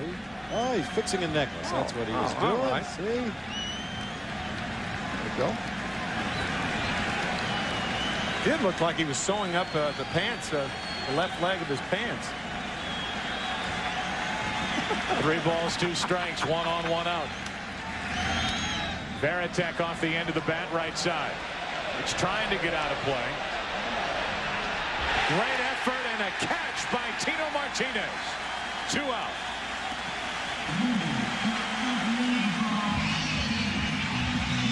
Some CEO of some Fortune 500 company just met Tino Martinez. Hey, we saw Jason Varitek earlier in the ball game chase a pop foul behind home plate. You see Varitek trying to wish it out of play. Coach, you mentioned, Joe, a lot of wind here up above the stadium, and that ball appeared to come back close enough for Tino Martinez to make that leaping catch into the stands. Great catch by Martinez. We've seen another Boston catcher try to wave at a ball. This time it was Varitek, a catcher, trying to push it foul. About 1975 Game 6, Carlton Fisk trying to keep it fair. And he did. Somebody did. Only to lose Game 7 and add to the frustration for Red Sox fans. Darren Lewis at the plate, 1 on, 2 out. Red Sox lost the 46 World Series in 7 games to St. Louis. Lost the 67 World Series in 7 games to St. Louis. Lost the 75 World Series in 7 games to Cincinnati. Of course, the 86 World Series in 7 games to the Mets. The curse of the Bambino. We've gone almost 2.5 innings without even mentioning that here in the booth as Jeter makes a leaping catch to take a hit away from Darren Lewis. Here it is, Carlton Fisk. A happy moment for Red Sox fans. It did stay fair. It was a home run. Frustration the next night. Welcome back. With views from high above flies the Bud One airship. Made with the freshest all-natural ingredients for brewery fresh taste. Budweiser, the official beer of Major League Baseball and the American League Championship Series. We thank them for joining us here tonight. Derek Jeter made that leaping catch to end the top of the third inning. Leads off the bottom of the third inning with O'Neill and Williams to follow against Kent Mercker. 3-2 Boston. And back to the play by Jeter. Well, we've seen each shortstop showcase their defensive skills. Garciaparra perhaps got a little higher in the air. Jeter didn't have to get quite as high. Jeter into right center field. That ball is down on a hop all the way to the wall. Jeter will dig for second and hold with a leadoff double, and there's the tying run for the Yankees here in the third.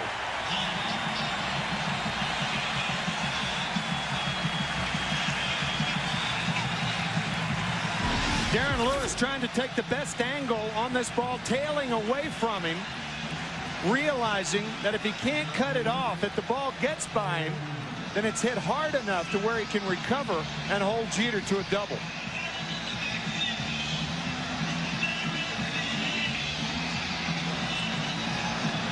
Derek Jeter's parents, Kalamazoo, Michigan, watching as Jeter plugs the gap in right center field. It looked like his dad was saying triple, triple. For a while it looked like it, but willing to hold with a double with nobody out, and now O'Neill. Bryce Flory, who was just added to the active roster for the Red Sox, along with Pat Rapp, another right-hander, as they dropped both Tim Wakefield and John Wasden from their pitching staff for this LCS. Flory getting ready,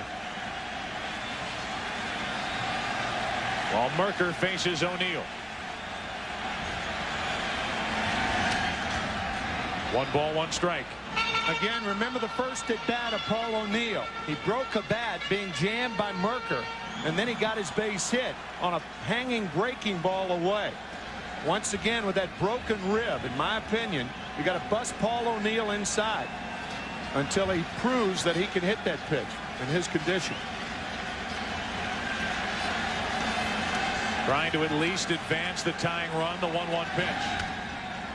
Again, staying away, and that's strike 2.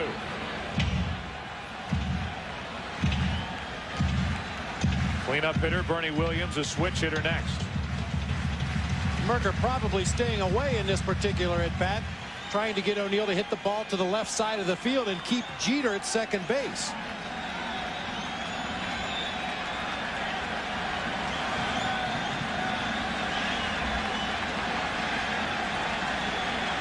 Mercker, no strikeouts tonight, would like one here. 1 ball, 2 strikes. 2-2. Paul O'Neill, who drove home 110 runs during the regular season, has been with his Yankees since 1993, and for the first time in a Yankee uniform failed to hit 300.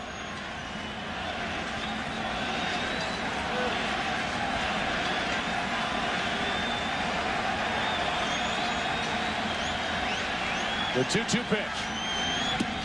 First strikeout of the night, and it comes at a perfect time for the Red Sox and Kent Mercker.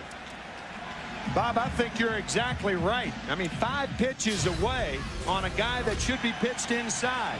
First, the breaking ball misses. Fastball fouled away. Fastball fouled away. Fastball is low. And Paul O'Neill going out on a tight slider. So all 5 pitches away to Paul O'Neill. In a very awkward swing. You can see after he brought the bat through the strike zone and did not make contact, he tried to pull that right arm down close to the rib cage. It's obvious he's still bothered by that broken rib, and understandably so. Tying run at second, 1 out now, and ball 1 is high to Bernie Williams.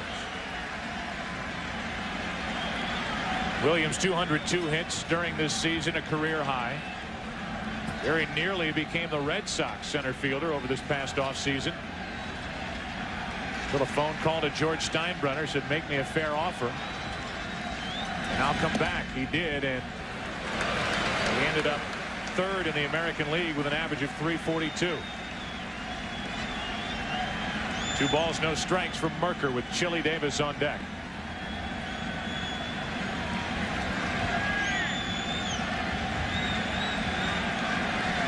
Leadoff double by Jeter. O'Neill struck out.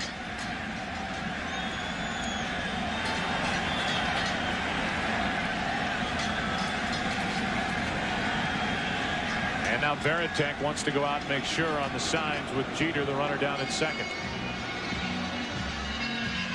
When you're talking about Ken Merker, you're talking about a pitcher that's had arm problems over the past couple of years.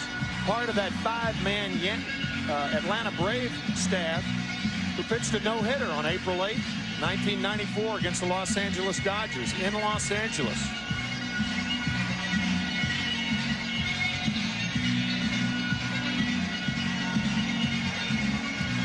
And while Merker makes the start here, Ramon Martinez watches. He'll be the starter in Game 2 tomorrow night.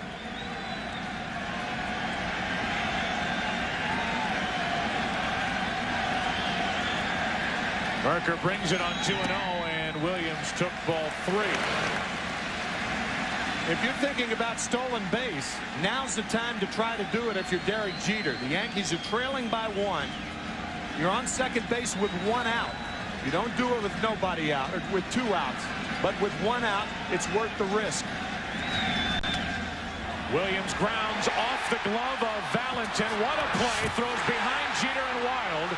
Jeter gets up, goes to third. No throw, and it's first and third, 1 out.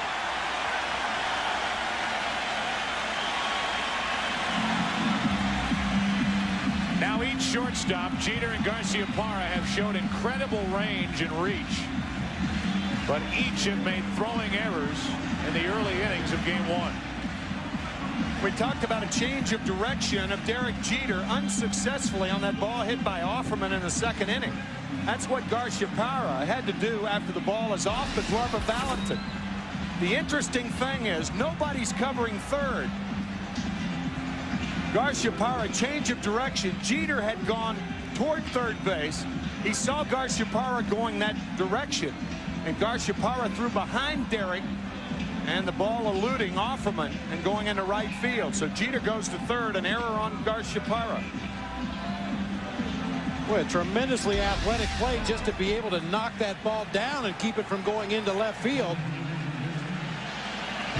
Jeter at second base, he's kind of in a rocking chair. He wants to go to third. He sees the ball get through, but then Garciaparra made the fantastic play before throwing it away into right field, allowing Jeter to ultimately end up at third base. If Garciaparra doesn't make that catch and the ball rolls to the outfield, Jeter scores. It's first and third with 1 out. It's a single E6, and Chili Davis lines to the second baseman Offerman. 2 gone. Off the end of the bat, looked like it was headed for center field, but not well hit. And it's first and third, 2 out now. So Merker is 1 out away from getting through 3 innings now, and he's already up to 62 pitches on the night. Yeah, the key total is at 1 in the walk column. Merker's had very good command of his pitches in this ball game, keeping his fastball down low, going up the ladder with the fastball when he's wanted to.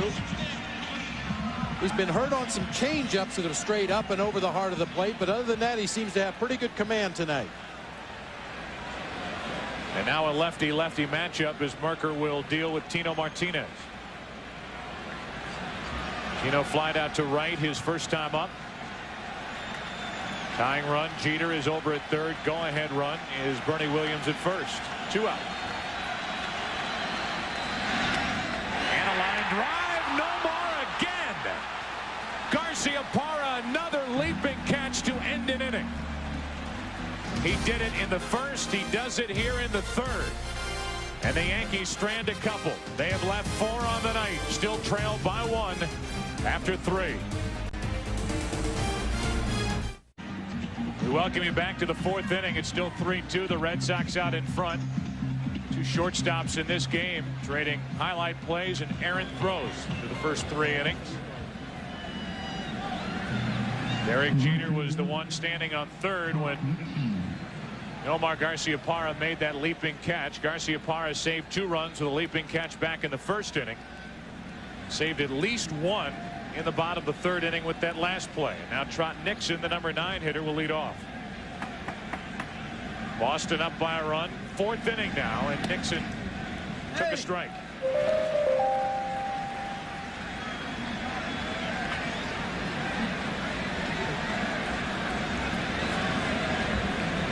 Red Sox have had base runners in every inning as Nixon falls into an 0-2 hole. Talk about an odd lineup, and a thunderous lineup at that. How many lineups feature the center fielder and right fielder batting 8th and 9th, and the shortstop hitting 4th? Really is an odd configuration, especially for a team that plays their home games at Fenway Park, but they have their center fielder batting 8th, their right fielder hitting 9th. As you mentioned, the shortstop Garciaparra cleaning up as Nixon takes ball 2. 2-2. You're used to seeing corner infielders or corner outfielders, in some instances a catcher hitting through the middle part of that lineup, the RBI slots. Nixon is gone, and that's strikeout number 2 for El Duque. We feature the 2 shortstops, and we give you the 2 plays made by Nomar Garciaparra back in the 1st inning. This to save 2 runs. And just moments ago to end the 3rd. And once again, in an odd way, by making that error, Garciaparra saved a run. Because if he doesn't get to that ball, the ball gets the outfielder. Jeter scores. Offerman takes ball 1.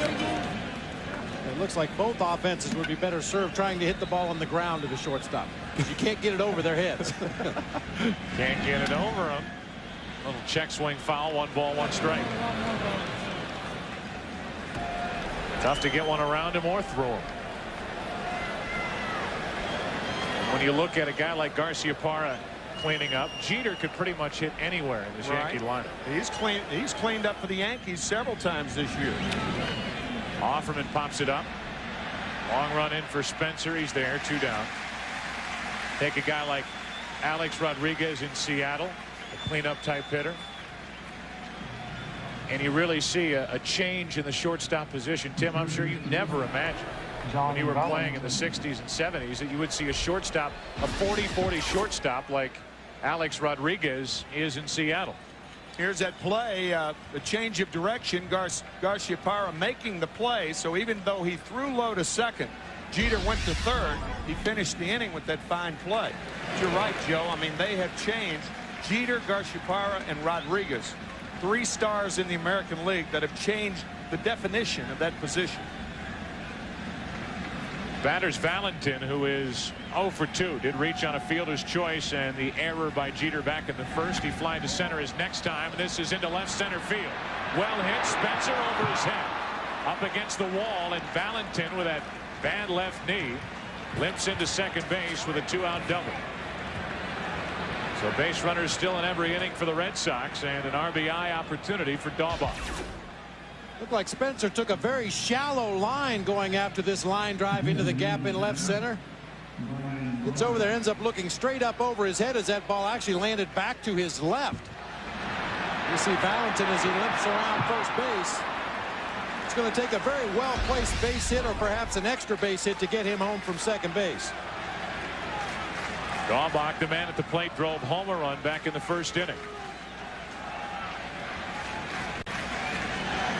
1 out of 2 on the night, and Hernandez steps off.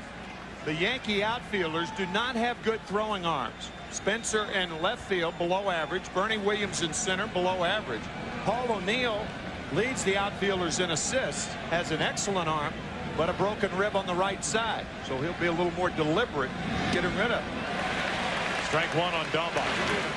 And the Red Sox third base coach Wendell Kim has always been very aggressive in his handling of base runners. And he certainly knows the strengths and weaknesses of the Yankee defenders, who's got the arms, who you can run on, and who you cannot. But with 2 outs, he figures to be very aggressive in sending Valentin if the opportunity arises.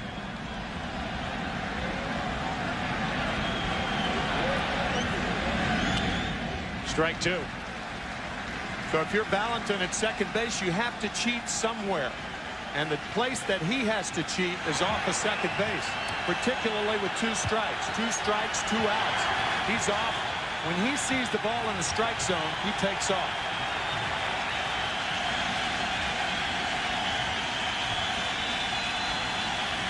Red Sox trying to add to their lead as Dalbach strikes out.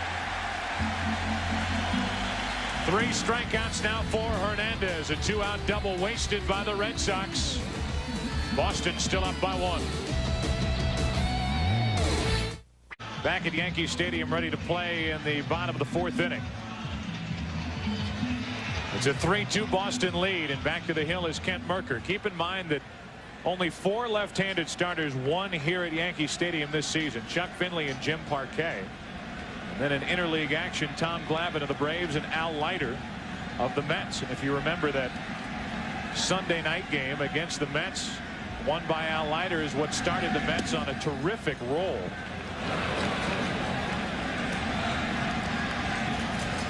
June 6th, and from then on, it was the Mets either at the top of the National League Eastern Division or running away with a wild card until the final week and a half of the regular season. Talk about the Mets, and as they play in the NLCS, they're down 2-0, losing 4-3 to Atlanta. Game started by Millwood. Rocker pitched in the 8th. John Smoltz worked the 9th inning for the save. 1 ball, 1 strike, and Posada took strike 2. 5-time Cy Young Award winner Roger Clemens will be pitching in Game 3 of this series against Pedro Martinez in a matchup that so many are already talking about. It'll take place on Saturday late afternoon at Fenway Park. In the shadows. Might be 35 strikeouts and no hits to the 11th inning. Well, the players are all hoping for some serious overcast on Saturday. That's right. That's right. Excellent point. The 2-2 pitch is tapped back to Mercker. And Posada is gone to start the 4th inning. We remind you to look for the Gillette $1 million Strike Zone Challenge in Game 3 of the American League Championship Series on Fox. Is it my juvenile mind that I can't say $1 million without thinking of Austin Powers or Dr. Evil? Dr. Evil. Sad. Little finger to the lips. $1 million. 1 out, nobody on. You bailed out at the end of that, didn't you? It's contagious. Yes, I did. You did, didn't you? You got a little nervous, a little shaky, little ALCS nerves, and he bailed out on Dr. Evil. 1 out, nobody on, and Spencer pops it foul, backing out of play. Spencer singled and scored a run. He singled with 2 outs in the 2nd inning, right in front of the Brocious 2-run home run.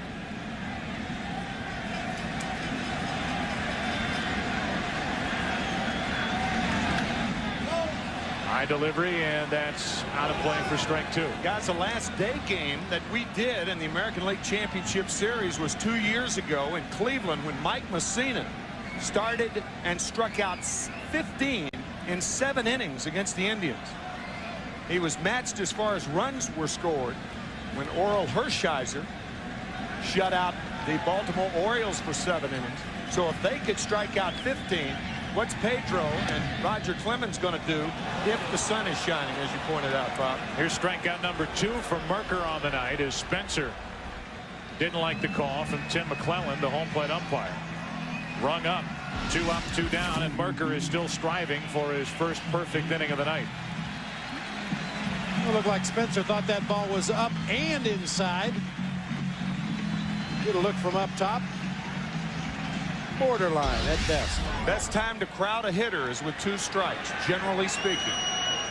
Scott Brocious now, who is responsible for the 2 runs on the board for the Yankees. 1 on, 2 out. Back in the 2nd. The old hanging changeup.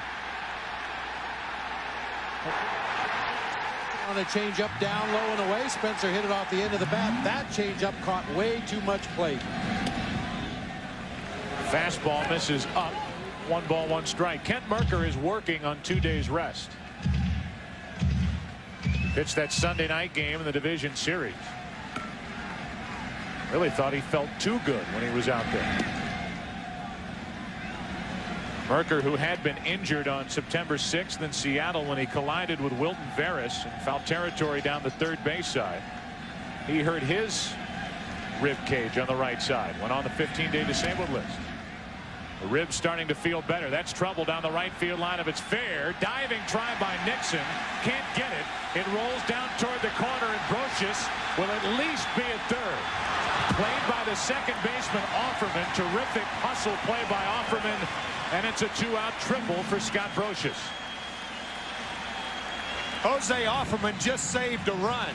If he doesn't trail that play, the ball gets by Nixon, and Trott is prone on the line up against the padding in right field. He doesn't even know where the ball is. So it took the alert play, Joe. You're right. By Offerman, you can see Nixon, who may have sprained that right wrist. He has no clue where the ball is. Offerman saving a run by trailing the play. Now Scott Brocious with the 2 biggest legs on the cycle, a home run and a triple. It's good just to see Nixon get back to his feet after sliding head first into that wall down the right field corner. So all of a sudden the tying run is at third with 2 out for the Yankees, and Chuck Knobloch, who's 0 for 2, stands in. 3-2 Boston. Ball 1 from Mercker.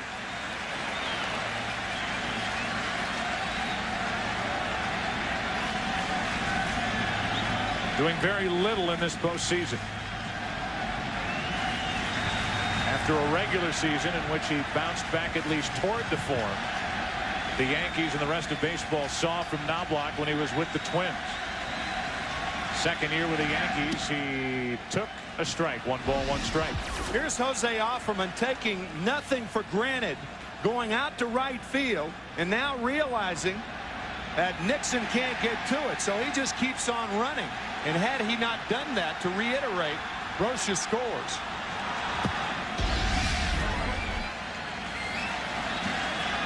Instead, he stops at third, and he watches as ball 2 is up to Knobloch. 2-1.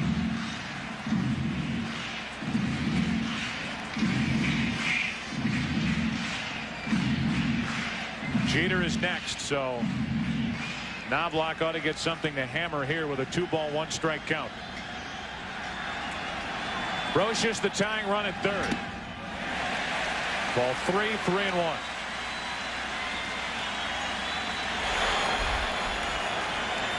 Well, Jimmy Williams has a right-hander loose and ready to go. I believe that's still Bryce Flory down there for the Red Sox. He began to throw when this inning started. If Knobloch gets on, I would not be a bit surprised to see Flory in the ball game. Play this game by increments. He is on with a 2-out walk. Second walk handed out by Mercker. And it's runners at the corners with 2 down. 80 pitches on the night for Mercker, and that was his last of the evening. Number 80 is it would appear, as Jimmy Williams makes his way out of the dugout.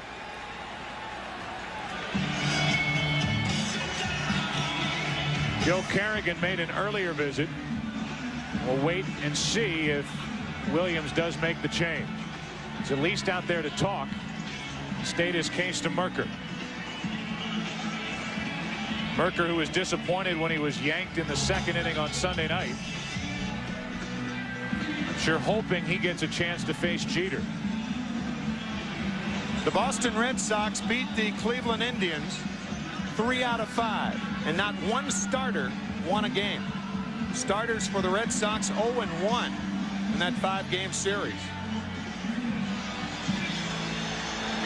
They're going to leave Mercker in. That's a tough decision right here. Because now if you pitch to Jeter, you're committed to pitch to O'Neill. Sometimes a manager just wants to hear the right things from that pitcher when he goes out there to the mound, and apparently Kent Mercker said whatever Jimmy Williams wanted to hear. He's going to leave him in the ball game to face Derek Jeter. Got O'Neill on deck, a left-handed batter. Bernie Williams, a switch hitter after O'Neill. You've got the tying run at third, the go-ahead run at first with 2 down here in the 4th inning. And we'll see how this decision pays off for Jimmy Williams and the Red Sox. He leaves Merker in, and Merker finds the inside corner for strike 1. Flory at this point might as well have a seat out in the bullpen.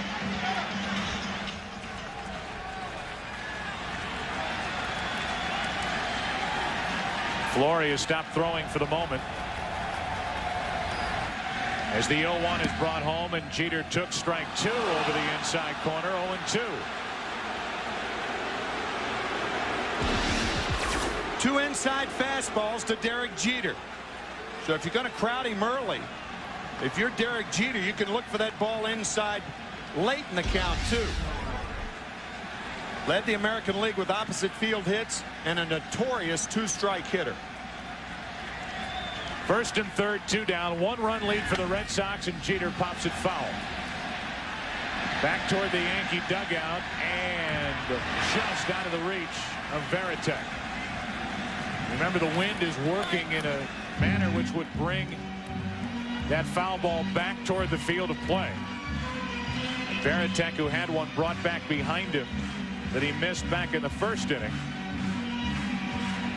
was about a foot away from making an inning-ending catch at the top step of the Yankee dugout. Also interesting to note that Derek Jeter hit 84 points lower this year against left-handed pitching. Jimmy Williams certainly aware of that.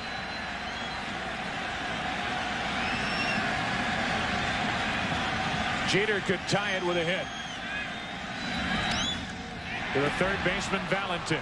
Goes the short way, and the inning is over. We go back to the play by Jose Offerman. About 300 feet away from home plate when he caught up to this ball that got past Trot Nixon. He saved a run at the moment. He saves a run in the inning and keeps the Boston Red Sox out in front by 1. Well, the hustle on the part of Jose Offerman certainly wasn't lost on his teammates. Here's his reception when he got back to the dugout after the bottom of the 4th inning. Yeah, you would think that Jose Offerman made the inning-ending tremendous defensive play. In fact, he did make a tremendous defensive play that inning.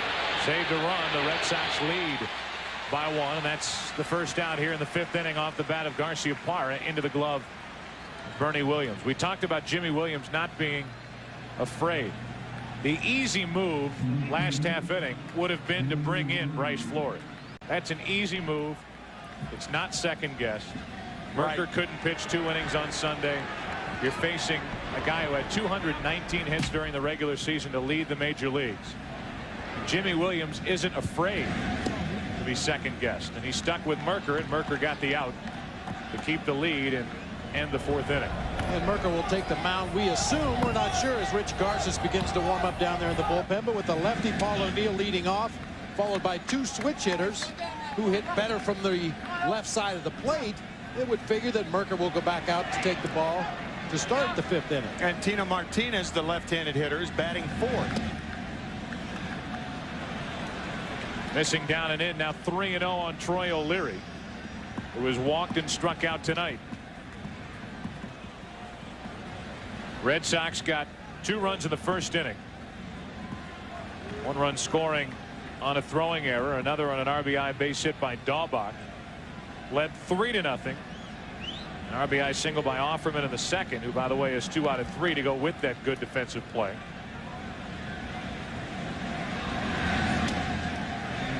There's a strike to O'Leary.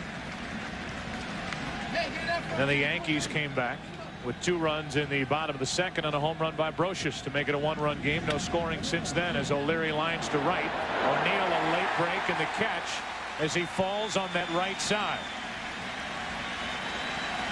A broken rib, the right side of his torso, and he came down, made the sliding catch, and hit hard, and the crowd appreciates that effort.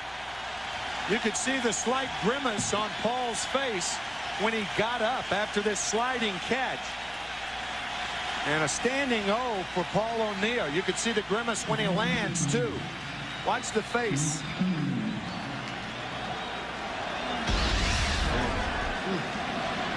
What a warrior. With 2 out now, Stanley takes a strike.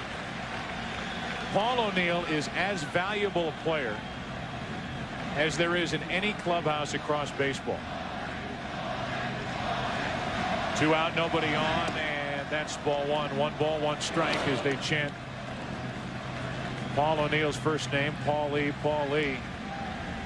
This is a guy who helps patrol the clubhouse. Gets these Yankees to play the game the right way, and he leads by example. Fitting he would make the catch to end the top of the 5th inning. They love O'Neill here in the Bronx. Halfway through game 1. Red Sox up by 1. The American League Championship Series on Fox is brought to you by Infiniti, makers of the all-new i30 Performance Luxury Sedan. It's all the best. Well, a pitching change for the Red Sox here in the bottom of the 5th inning. A 3-2 Boston lead, and before O'Neill leads it off, we go down toward the Yankee dugout and hear from Keith Olbermann. Keith? Joe, the congratulations to Paul O'Neill began even before he got back to the dugout. Chuck Knobloch and Tino Martinez coming out to congratulate him on that painful catch that ended the inning. But the real conversation was with the Yankee training staff. He was immediately surrounded and quizzed, and the word was, since O'Neill is still leading off this inning, that he feels just fine, which he would probably say even if the rib were protruding. He feels fine to continue, Joe. All right, Keith. Well, if we've seen it once, we've seen it 1,000 times.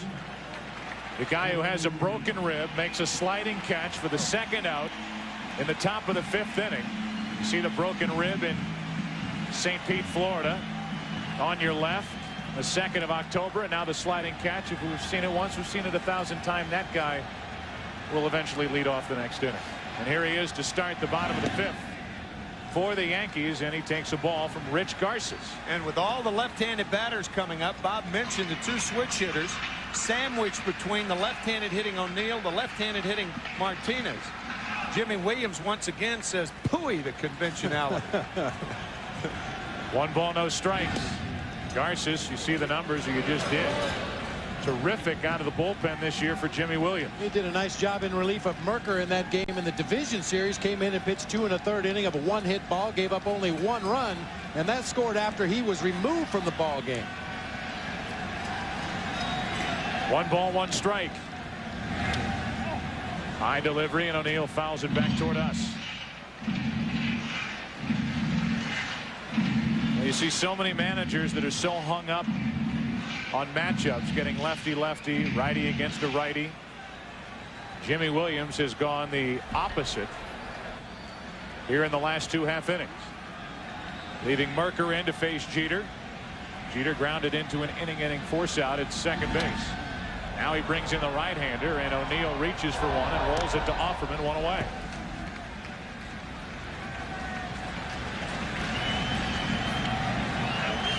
We keep talking about Jimmy Williams. Let's hear Joe Torre talk about Jimmy Williams. I put the Boston Red Sox along with the New York Mets as far as 2 clubs that have really have played tough baseball all year and have really gone against the odds, basically.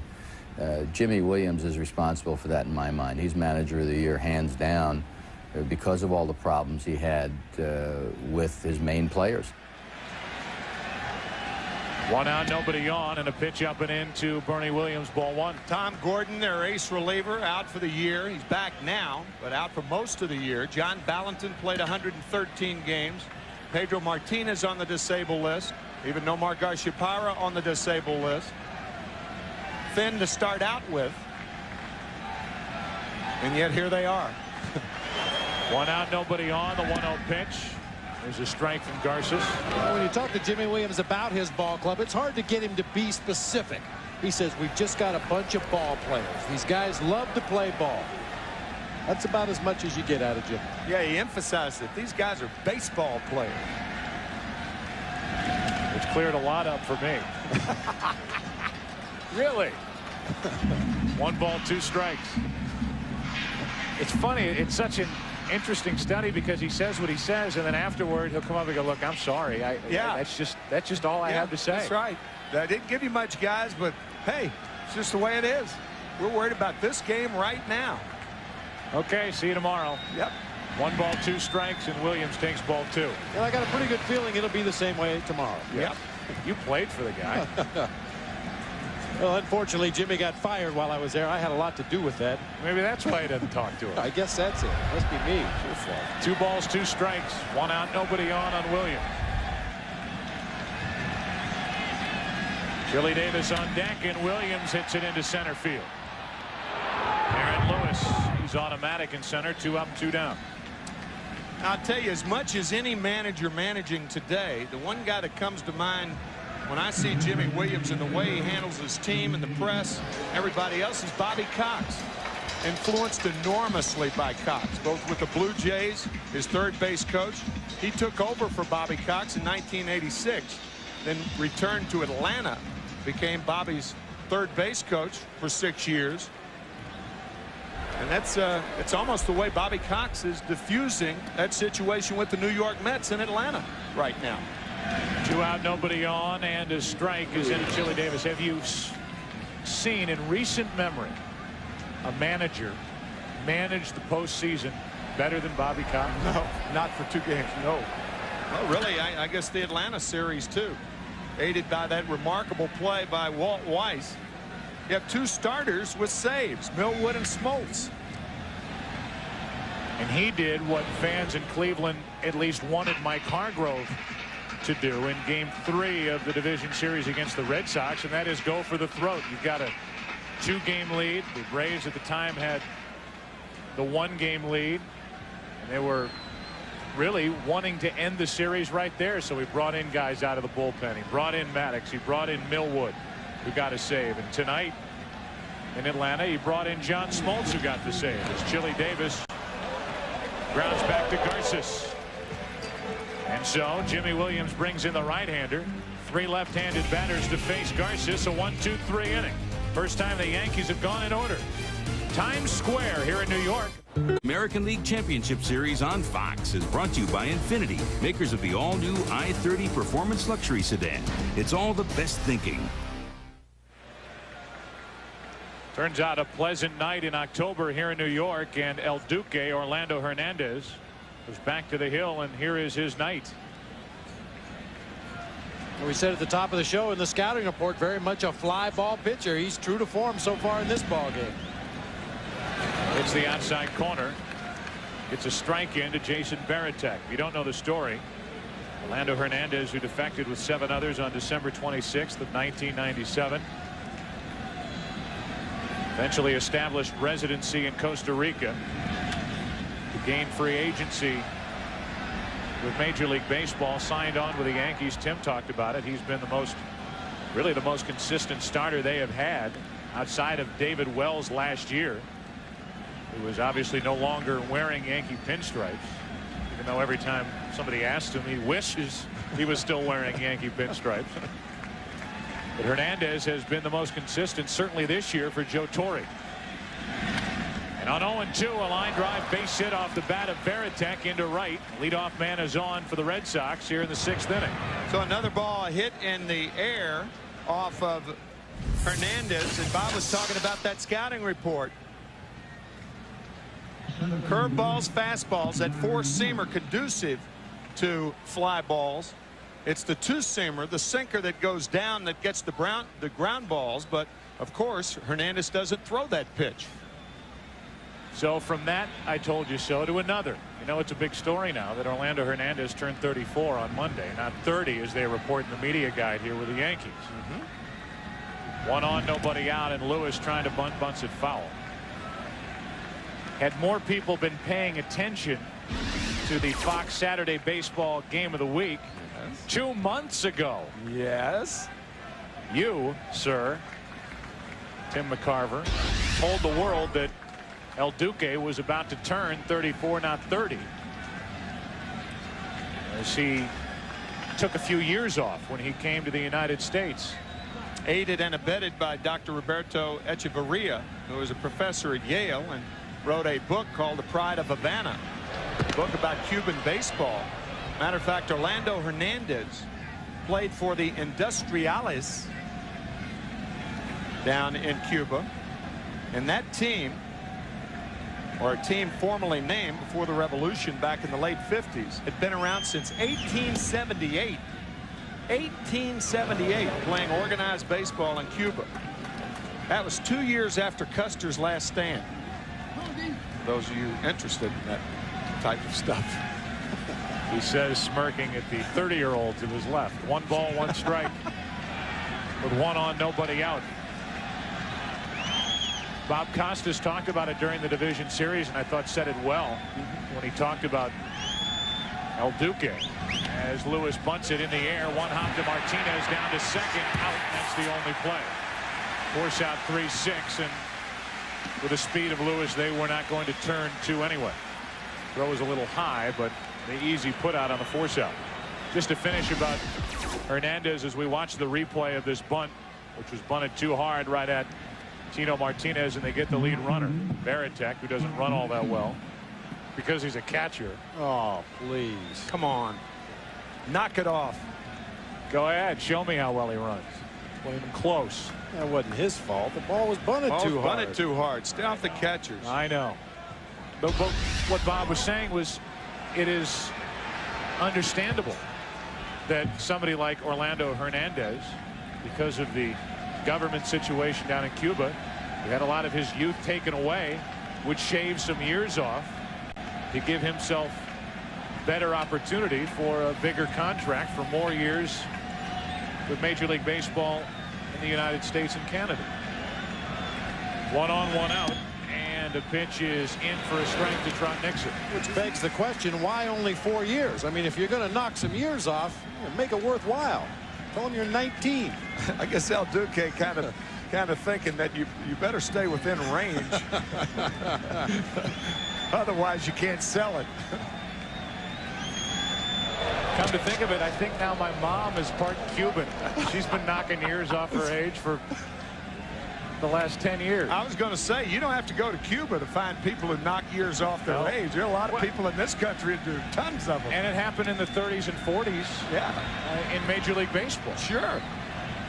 A lot of players from the South, the rural South, that would tell you one age. And they were actually a few years older than they reported. 1 ball, 1 strike on Trot Nixon.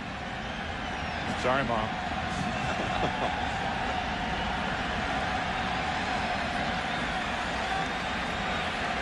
Starts to rain here at Yankee Stadium in a 1-run game, 6th inning.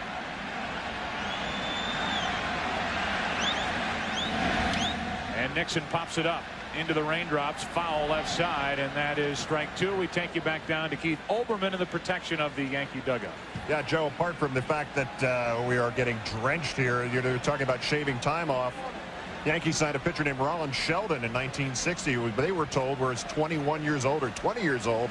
Turned out he was actually 23 or 24. So it's happened in their team's history before as well. Thank you, Keith. It's 1 on, 1 out here. 1 ball, 2 strikes as Hernandez deals with Trot Nixon. Rain lets up a bit, and Nixon into the ball outside, 2-2. Tim, when you brought that up on Saturday game of the week, did you get any evil stares from El Duque after that? No. Jose Cardinal, the first base coach and outfield instructor for the Yankees, told me the next day, El Duque's really mad at you. And he said, nah, just kidding. 1 on, 1 out, and Nixon is jammed as he tried to get out of the way, and that ball rolls foul.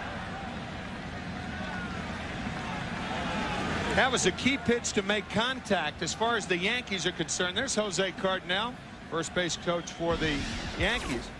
Had Nixon not made contact with this ball, it's 3-2. Darren Lewis is compelled to run at first base. Totally different situation instead of the 2-2 count. Rain stops. Had a brief shower, and now it stopped here at Yankee Stadium. 2 balls, 2 strikes, 1 on, 1 out. 1-run Boston lead in the 6th inning. Lewis running. Nixon strikes out, throw down, strike him out, throw him out, inning over. Lewis cut down by Posada. What a cannon shot by Jorge Posada.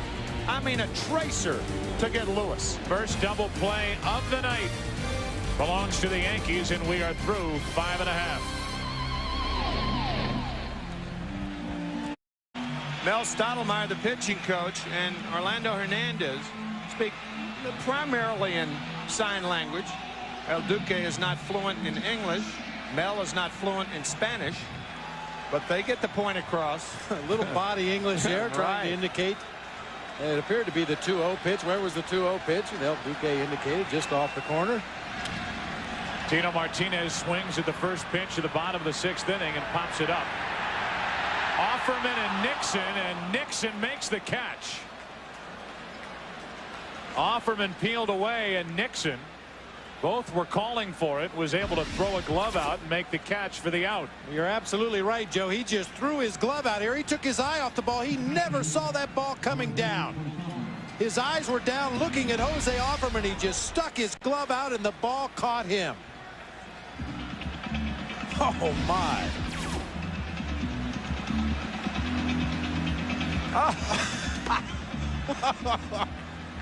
So a postseason break for the Red Sox. The Bambino must have been sleeping for that moment. Normally, luck is a loser's lament. Not in this case.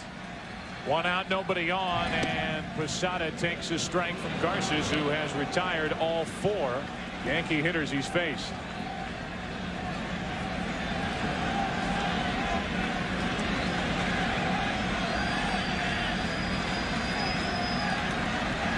One out, nobody on, 0-1 on Posada. That's down the left field line, slicing foul for strike 2. You see more hitters who can't center the ball against Rich Garces. He is on top of you so quickly. Bubblegum machine going. What's going on? This just caught my eye a moment ago. That's out in left center field. You can see it out that open door. That's basically our vantage point. An ambulance out in left. It backs away here in the 6th inning at Yankee Stadium. 1 out, nobody on. Now 1-2 on the hitter Posada.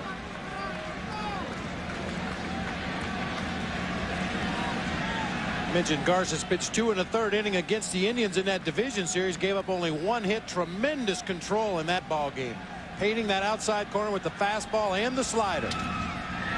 Jam Posada and a floater into center field for Lewis, and that's 5 in a row retired by Garces.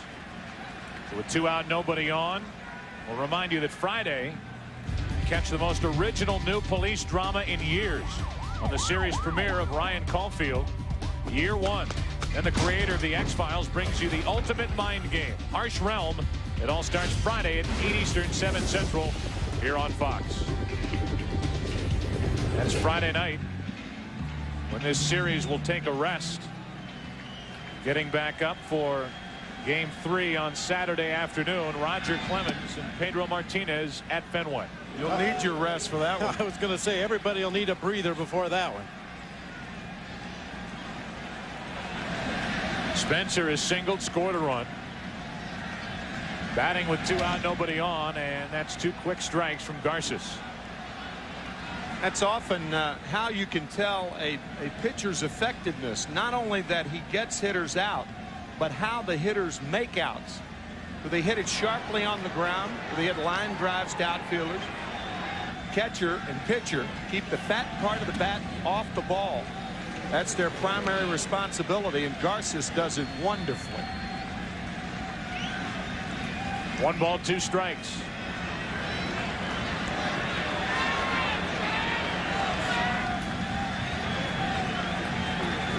Garces trying to go perfect through 2 innings. Picking up from Merker after 4, tonight's starter. Missing low, 2-2. It will be Garces and others out of the bullpen tonight for the Red Sox.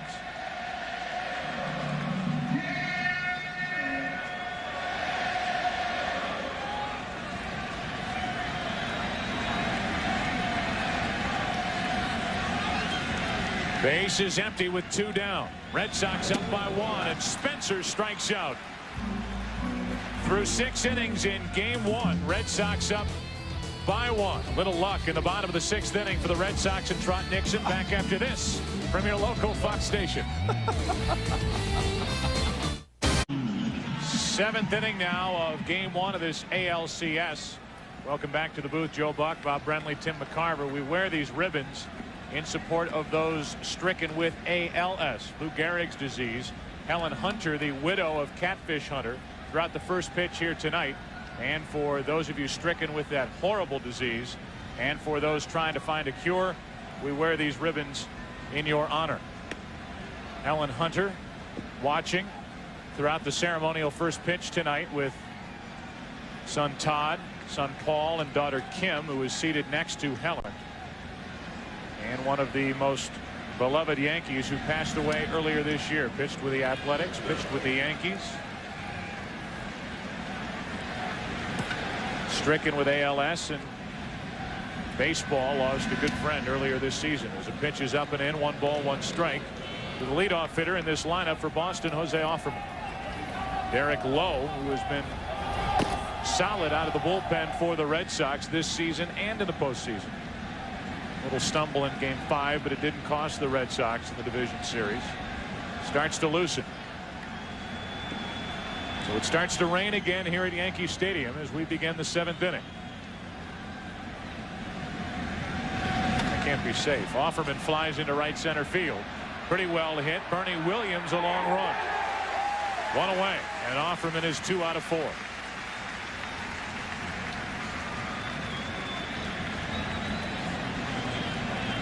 Williams, who made a couple of terrific catches in the division series against Texas, including one in game 1 when the Yankees won 8-0 and Bernie drove in 6 runs.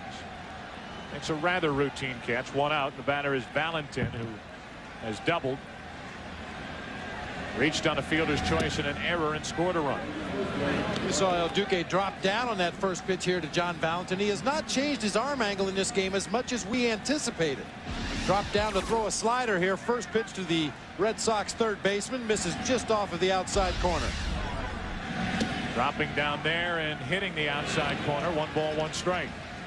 When El Duque drops down like that, there is no way for the ball to go down. It has to stay on an even plane. So what would normally be a curveball going down turns into a slider in effect, breaking parallel to the ground. Valentin out in front, then strike 2. The report initially was we would have rain here in New York, but after the game. 10:36 here in the Bronx, but the rain came early. Weatherman thought it was a day game. 1 ball, 2 strikes, 1 out, nobody on. Valentin fouls another. I made a sarcastic comment one time on a Cardinal broadcast. I said, now I'm no meteorologist, I'm far too qualified, but it doesn't look like it's going to rain for much longer. Well, you have never received a letter any nastier from any group out there than from this one meteorologist who was speaking for the entire group, and it was nasty. Ooh, thank you, doctor. 2 balls, 2 strikes now on Valentin. The gentleman came prepared. Old man in the sea, right out of Hemingway. The 2-2 pitch. Valentin hits it well into right. Back is O'Neill at the wall to make the catch. 2 down. And O'Neill had about 1 more step before he was pinned up against that blue wall. Yet another fly ball out for Hernandez. 2 in this inning. He has 14 fly ball outs during the game. None on the ground. As Paul O'Neill makes the catch rather easily. And you got to believe Joe Torre and his staff and the trainers for the Yankees were holding their breath as O'Neill went back closer and closer to that right field wall. Gene Monahan, the trainer for the Yankees, watching as with 2 out, nobody on, Daubach, the number 3 hitter, takes a ball. Rain lightens up a little. Daubach, the Belleville Basher. Belleville, Illinois, just across the river from St. Louis. 21 home runs in this his rookie season. Finally got a shot and certainly made the most of it. Dangerous situation right here. 2-0 to a pull power hitter. Looking for the pump. 2 balls, no strikes. 2-1. Garciaparra, who has been held hitless tonight, but has certainly made his presence felt, saving at least 3 runs defensively. Waits on deck. There are indications that managers and pitching coaches look for, and when a power hitter fouls back a fastball on a 2-0 count in the 7th inning and fouls it back the other way, that's a good sign, a sign he's still throwing well. Base is empty with 2 down, and Daubach pops it back here. 2-2. Some of these fans here at Yankee Stadium get a head start on the 7th inning stretch.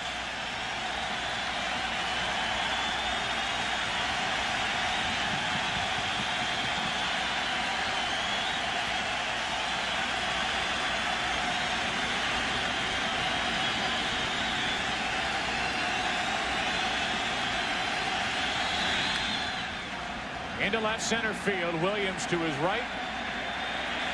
And the Red Sox go in order in the 7th. Time to stretch here at Yankee Stadium. Game 1 of the ALCS.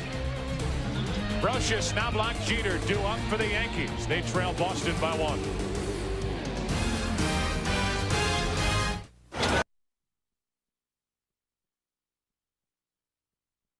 While Orlando Hernandez has gone 7 for the Yankees, a group effort tonight for the Red Sox. Merker for 4, Garces for 2, and now Derek Lowe, 3rd pitcher of the night for the Red Sox. Outstanding numbers for Derek Lowe on the season. You see the low hit total? A power sinker. Say 15 games on the season. A very odd combination for a pitcher. He throws a hard sinker and an overhand curveball. Generally, sinker ball pitchers complement that pitch with a hard slider breaking the opposite direction. Lowe features a big overhand curve to go along with that sinking fastball. Brocious, who has been a handful tonight for the Red Sox with a 2-run home run and a triple, leads off. Takes a strike. Each time through the order, Jimmy Williams giving the Yankees a different look. The left-hander, Kent Merker, and then the over-the-top Rich Garces, who throws a slider, and as Bob said, now the sinker curveball. And that was the curve there. Tomorrow night it's Ramon Martinez for the Red Sox, and you would figure it'll be another long night for the Red Sox bullpen. Sure. Guy who lasted 5 2/3 innings in his division series starting Game 3. Hard hit through the left side, and a leadoff base hit for Brocious, who's 3 for 3. Tying run is on to start the 7th inning for the Yankees. Derek Lowe just got a little bit too greedy on the 0-2 pitch, threw a sinker over the heart of the plate that Brocious was able to line through that left side. Steve Valentin, hobbled by that bad knee, really cuts down on his lateral range at third base. How many times do you see a team trailing by a run and a hitter in their lineup missing only a double for the cycle? Home run, triple, and single for Scott Brocious. And now what do you do with Knobloch? Is he up there to bunt? I think so. Run up? I think so. I think you straight bunt right here. Which he does, and it's a perfect bunt. Lowe makes the play, and out at first with Offerman covering. And the sacrifice is good, 1-4. With a tying run down to second with 1 out here in the 7th inning after this. Sometimes you have to play it straight up because of the people that are coming up behind the guy you bunt with.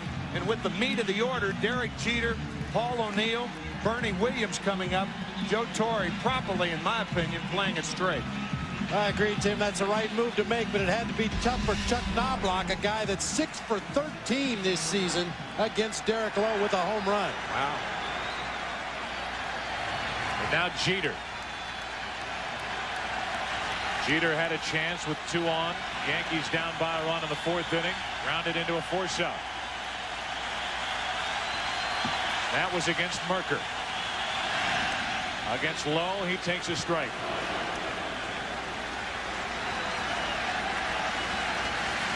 Number 5 on the all-time Yankee list. A .318 career average for Jeter in a Yankee uniform. To the right side, a base hit. They bring Brocious around third. Throw by Nixon to the plate is dropped. Safe. Tie game, and down to second is Jeter.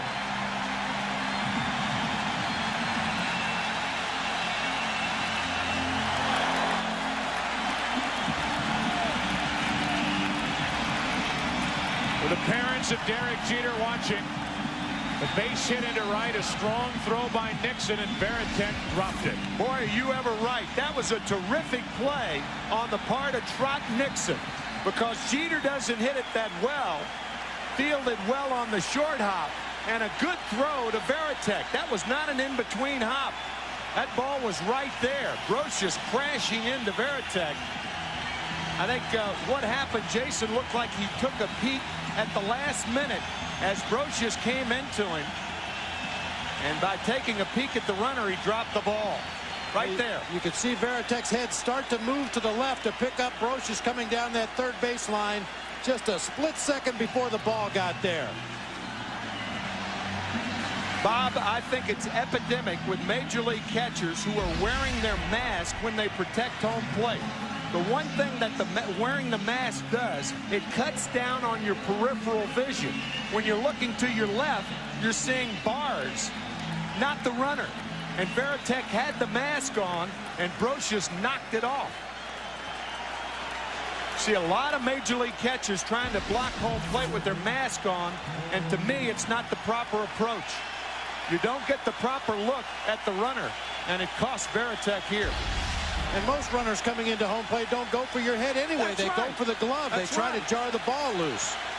Now the go-ahead run at second, only one out for Paul O'Neill. Strike one.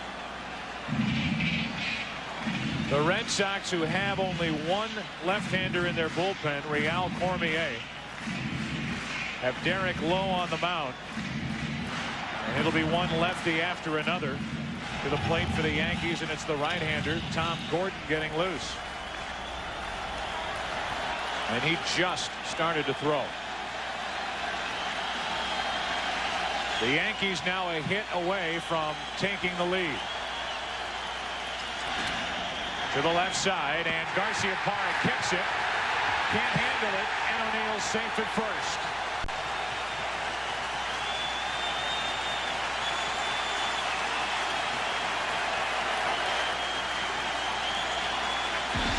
Second error of the night for Garciaparra. Looked like the ball came up on him just a little bit, hit the heel of the glove, and jumped up in the air on Nomar Garciaparra. At that point, he thought he still had a play on Paul O'Neill. He finds the ball, makes the play, but can't find the handle the second time. That allowed O'Neill to reach first base. The defense behind Derek Lowe in the postseason has been awful for the Red Sox. Go back to game one of the division series. The error by Valentin, followed by a two-out game-tying two-run home run from Jim Thome. Veritek just dropped an out at the plate, and Garciaparra makes an error to put two on with one out. And Williams grounds to short. Garciaparra out at second. Bad throw and saved by Stanley. No double play, and it's first and third, two out.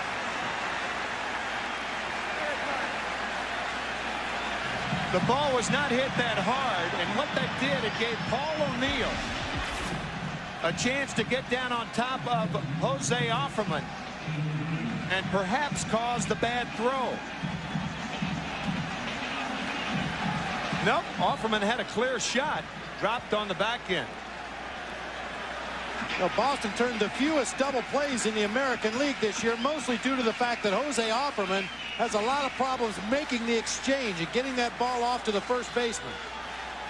Everything looked good at that point, but Offerman just spikes the ball into the ground. Nice job by Mike Stanley to block it over there and prevent the run from scoring. I think in fairness to Jose, in this particular instance, that ball took too many hops to get to Garciaparra. It would have been a masterful job of turning a double play. So the inning lives on. First and third, two out in a 3-3 game, seventh inning, game one, American League Championship Series. Chili Davis at the plate. To put the Yankees out in front for the first time tonight takes a strike from Derek Lowe. We could talk for a day about the talents of these two, Derek Jeter and Nomar Garciaparra. Each are in the error column tonight. Garciaparra 2 times. Jeter with a hit that tied this game here in the 7th inning. There's a ball inside to Davis. 1 ball, 1 strike.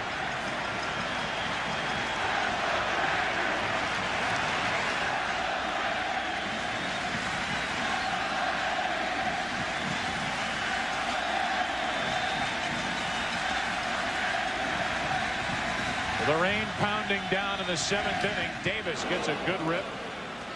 It fouls it back. Strike 2. Now with Davis in the hole and 2 outs, the Yankees don't use this play very often. They don't try to steal a cheap run. But since Davis is in the hole, you might see Williams run, stop getting a run down, and try to score Jeter. They did it in Game 1 of the divisional series against Texas last year with Chad Curtis on at third. Jeter and Williams, the base runners for the Yankees. Davis fouls another. Chili Davis, who has been in the LCS last year with the Yankees, in '87 with the Giants, '91 with Minnesota. There's a total of 7 RBIs in LCS play. This would be a big one here with 2 out in the 7th inning. Hernandez settling down on the mound for the Yankees. Pedro Martinez cheering from the Red Sox dugout. Runner at first goes, and they pay no attention to Bernie Williams. 2 balls, 2 strikes on Chili Davis. That was a planned play. Neither Garciaparra nor Offerman covered on the play. Veritek not throwing and just giving Bernie Williams second base. Now a single could score 2. It is a steal for Bernie Williams. Second and third, 2 out. The 2-2 to Davis. Foul. Tag toward the top of the upper deck. Hit up in the lights.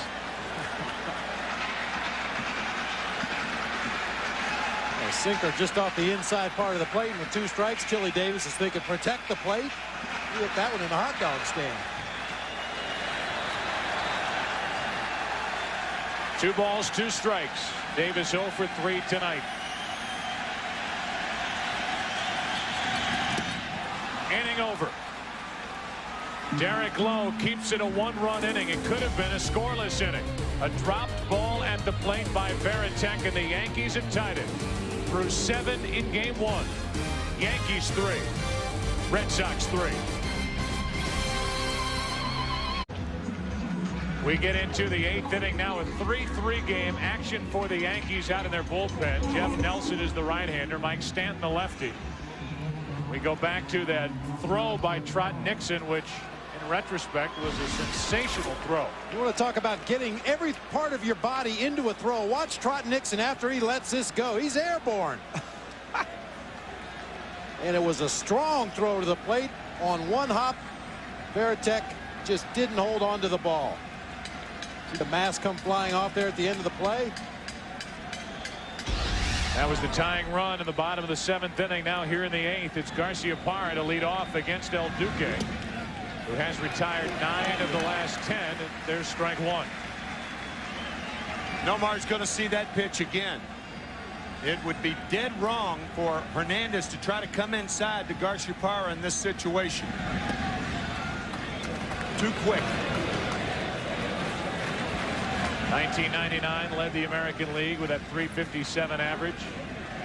1998, 30-plus home runs in his first 2 years in the major leagues. One of the game's biggest, brightest stars. For Rookie of the Year in '97. The 2-ball, 1-strike pitch is popped up. Behind the plate, Posada gives it a look. Has a play. Makes a basket catch, 1 out. And a big threat is gone as Garciaparra fouls out to start the 8th. How about that? He did bust him inside with a fastball. And that wind, once again, brought that ball back Jorge Posada paying attention to what happened earlier to both Varitek and Martinez. Now, normally you would tell your catcher to run back to the wall, find the ball, and then make an adjustment. But because the wind is blowing, you see Posada just kind of glides on it. He knows that ball's going to come back somewhat. It makes the basket catch. And now O'Leary grounds to first, picked up by Martinez. 2 up, 2 down. And the heart of the order is going quietly as Hernandez now is retired 11 of the last 12.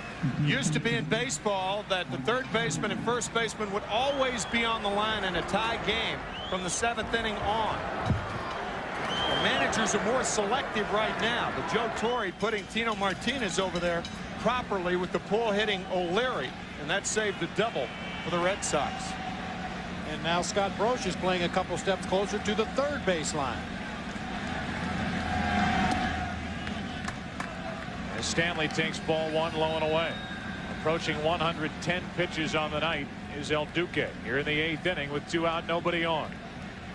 The bottom of this 8th, it'll be Martinez, Posada, and Spencer. Numbers on the night for Hernandez, who gave up 2 in the first, 1 in the second, and nothing since then. 11 in, 2-0, pretty good pitch.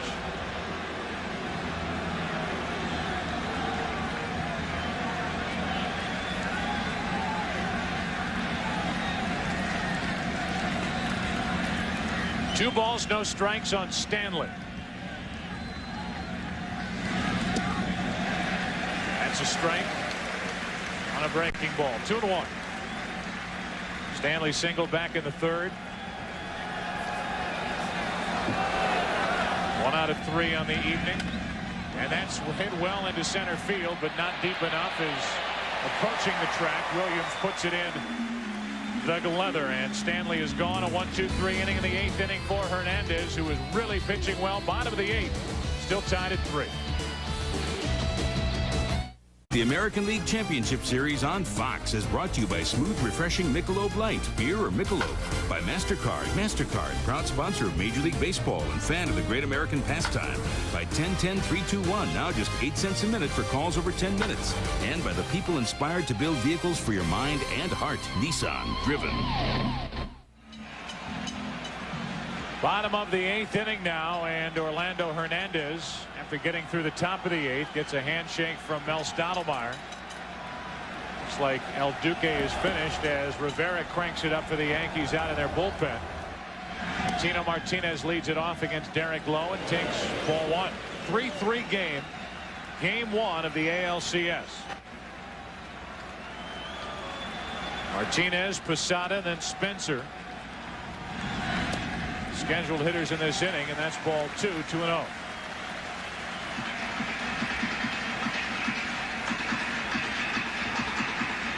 It looks like Rivera is warming up to come into the game, whether the game's tied or the Yankees are ahead. Certainly he'll be in it if they're ahead.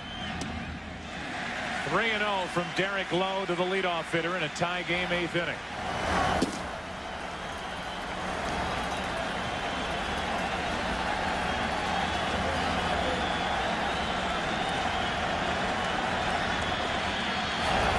And Beck getting loose for the Red Sox in their bullpen as Lowe finds the strike zone. 3-1.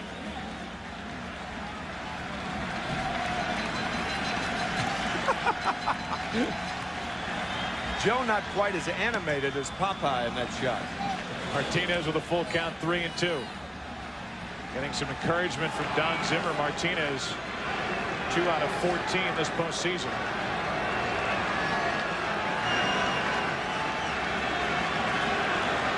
Hernandez cleaning the mud out of the spikes. It's been raining here at Yankee Stadium. 3-2 pitch is strike 3 called over the inside corner. From a 3-0 count, and Derek Lowe comes roaring back to strike out Martinez looking.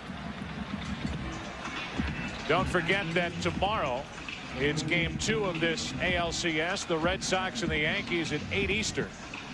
Juan Martinez will pitch for the Red Sox against David Cone. Then Friday it's game 3 from here in New York, Shea Stadium. The Braves and the Mets. Braves up 2-0. That's on NBC.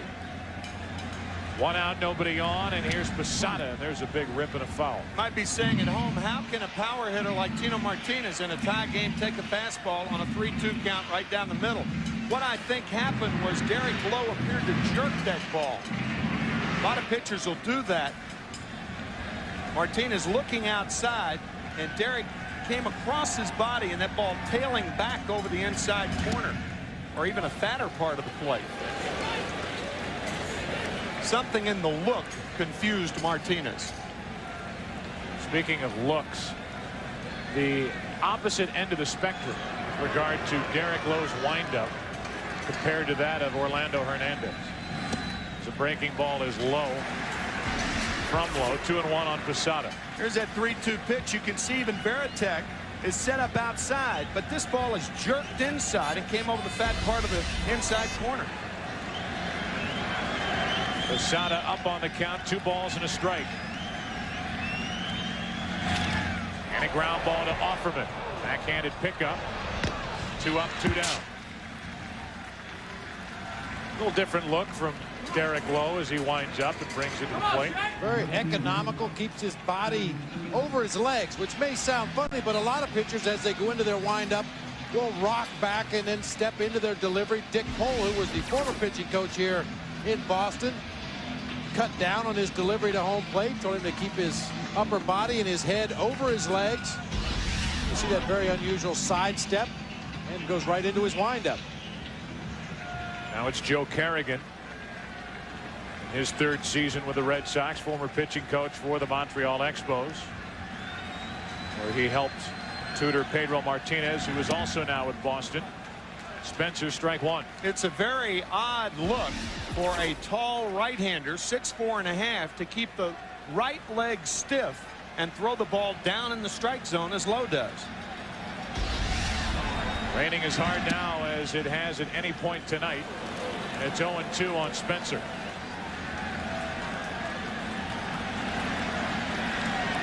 Fans head for cover. 2 out, nobody on at the bottom of the 8th inning of a 3-3 game. Game 1 of the ALCS. Spencer takes ball 1.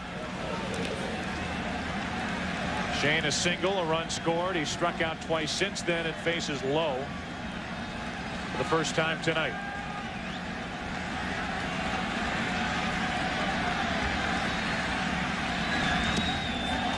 Spencer went.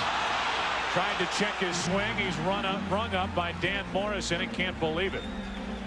So a 1-2-3 inning for Derek Lowe. We go to the 9th inning. Tied at 3. Through 8 innings now in game 1, a 3-3 score. And with the rain continuing to fall, although it's letting up at this moment, Mariano Rivera takes over, and the grounds crew feverishly spreading that diamond dust or whatever that junk is they throw out. Here's cooperation. It's all about cooperation in this world, isn't it? And here's the ball boy for the Boston Red Sox. Not asked, but just helping. And we appreciate that. The ground crew here at Yankee Stadium does not use that turfus. That's that junk that Joe referred to. That's what it's called. On opening day this year against the Detroit Tigers, it was raining so hard that they had to use 10 tons of turfus. 10 tons. 10 tons. 10 tons. That's a lot of turfus, isn't it? Well, they've completely rebuilt that mound out there in the time it took Mariano Rivera to get in from the left field bullpen. That thing's as high as it was when Gibson was pitching. It's 15 inches high. It's 1968. A 1.12 ERA. Denny McClain, 31 wins. Here's Joe Torre talking about the growth of Mariano Rivera as the Yankee closer. Watching him grow after doing an outstanding job in '96 as a setup man, to grow into the role he has now has been really fun to watch. He's no longer thinking of strikeouts, even though he's very capable of striking everybody out. And he's been very economical with his pitches. But as far as taking him for granted, it's nice to know that you have them in your pocket when the 8th or 9th inning comes around and you have a lead.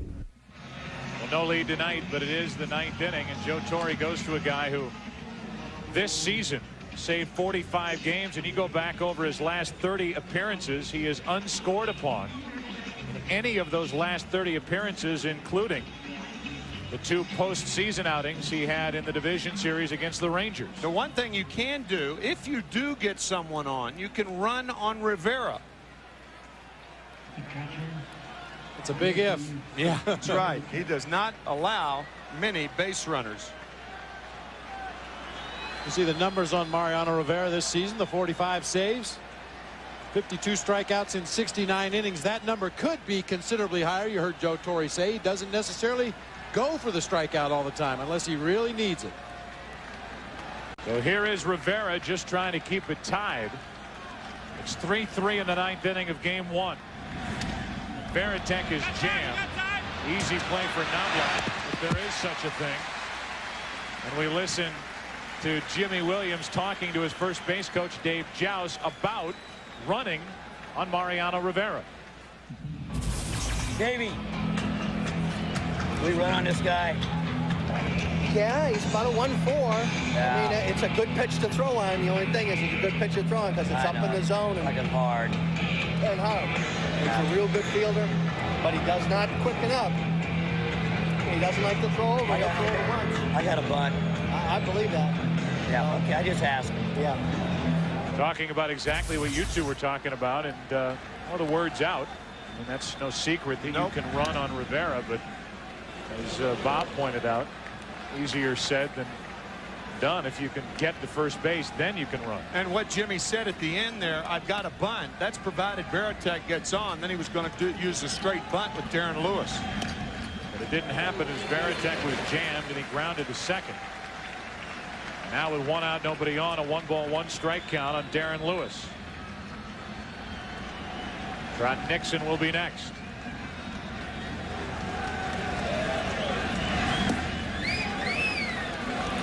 Two balls and a strike on Lewis. We'd like to thank, of course, Jimmy Williams and Joe Torre for wearing microphones in the dugout, something that no manager likes to do, but willing to let us in to their dugout.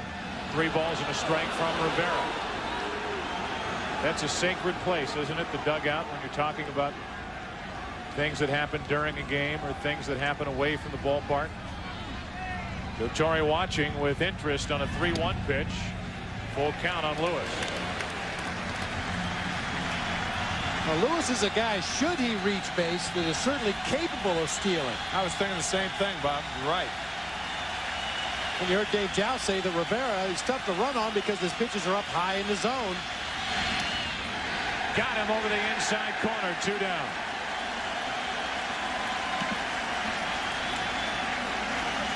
So 2 up, 2 down as Rivera bounces back from a 3-1 count. Plus, with all the rain now, it's almost a quagmire around first base as Rivera's fastball gets Darren Lewis. Turfismeyer. Turfismeyer. I always preferred kitty litter myself. I know that about you. 2 out, nobody on. Here's Trot Nixon. He has made his presence felt with, I would think even Trot would admit, a lucky catch out in right, and then a terrific throw. If it had been better handled by Veritek at the plate, may have kept the Red Sox out in front. As it was, Veritek dropped it. They hit by Jeter. Brocious scored to tie this game at 3 in the 7th inning. Rivera having a hard time keeping his throwing hand dry right now out there on the mound. See Nixon wiping his sleeve over his helmet. The rain will drip off the bill of your helmet. Still 0-2.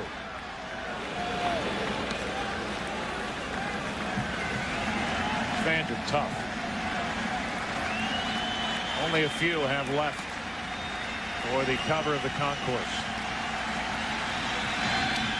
As Nixon pops it foul into the upper deck down the right side. Yeah, baseball's a secular religion in the Northeast corridor. They hang in. Maybe ruin a leather jacket or two. The program. As they watch Rivera with a count of 0-2. Deal to Nixon. 1 ball, 2 strikes. The Yankees in the bottom of this 9th inning will have Brocious, who's 3 for 3. Knobloch and Jeter. Nixon stays alive.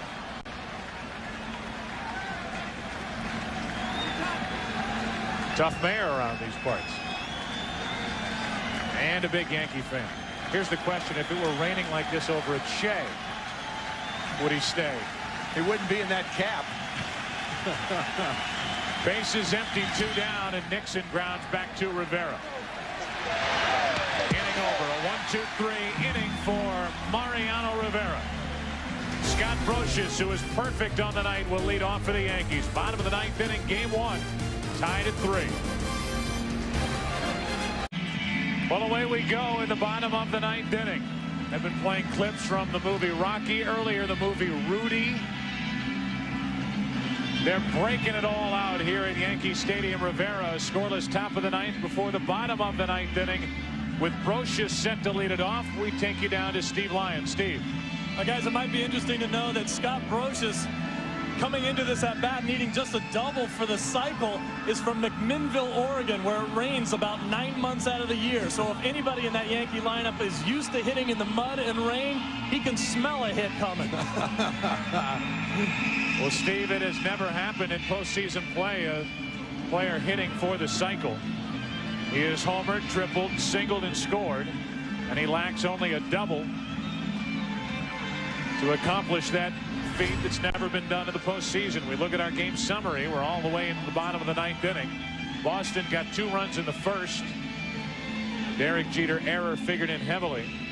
Offerman an RBI single in the second. It was 3-0 Boston until Brocious hit a 2-run shot with 2 out. The bottom of the second, a 1-run game until Brocious scored on a base hit by Jeter on a ball that was dropped at the plate by the catcher Veritek. Tied it at 3 in the bottom of the 7th, and now here we go into the bottom of the 9th inning. Derek Lowe is in the dugout with, you just saw the jacket covering his pitching arm. And they're going to work on the field, on the base paths, and we will take a quick break. Possibly, possibly not. It depends on how quickly this grounds crew, which is known for dancing to YMCA between innings, can pick up the rakes and sprint off the field, which is always a dangerous thing to do when the ground's wet. Guy's an artist. And they're going to bring more of that stuff out. Remember that number, 10 tons. They're Deacon Lowe here. He came back out, was going to warm up, and now here they come with more bags. All right, let's take a commercial. We'll come back. You won't miss anything. We promise.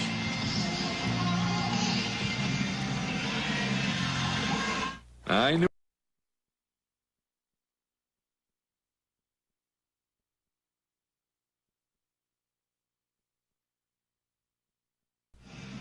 We welcome you back to Yankee Stadium. There are 4,000 people on the field trying to get this field ready.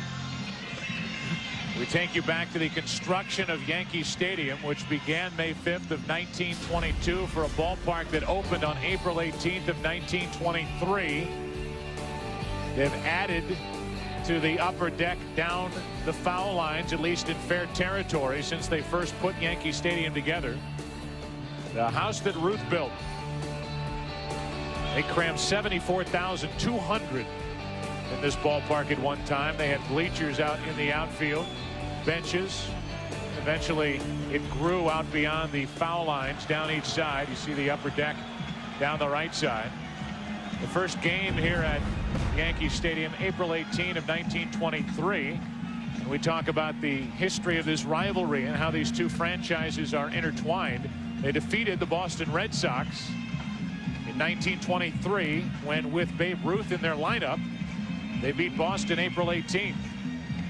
35 World Series, 30 championship fights here at Yankee Stadium. 1958 NFL championship game, the Colts and Giants. called the greatest game ever. 2 papal visits.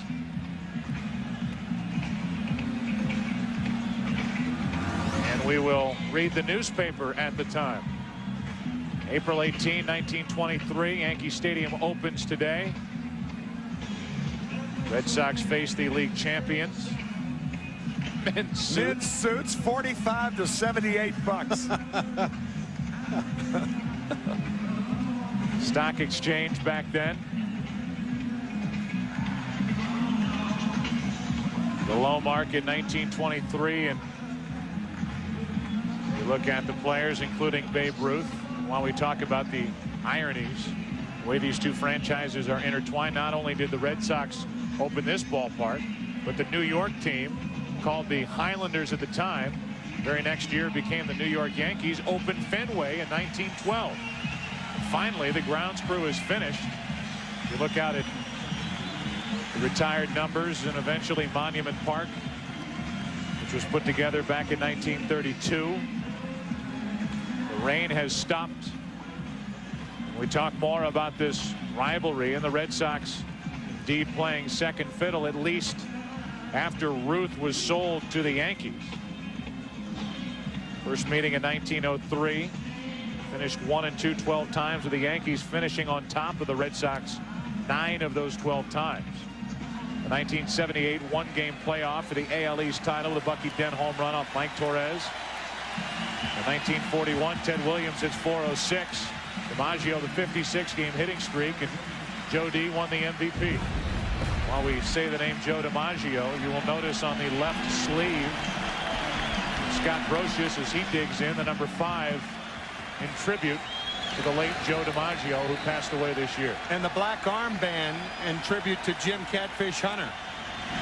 Finally, after all that, a roller to third that's foul for strike 1, and we're underway in the bottom of the 9th inning.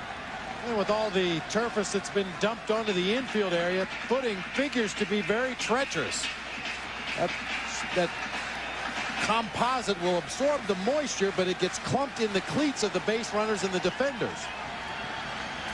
The 1-ball, 1-strike count now as that misses outside to Brocious, who again, you look at the spikes of Jason Varitek. Again, Brocious lacks only the double to hit for the cycle. A nasty pitch down and away, strike 2.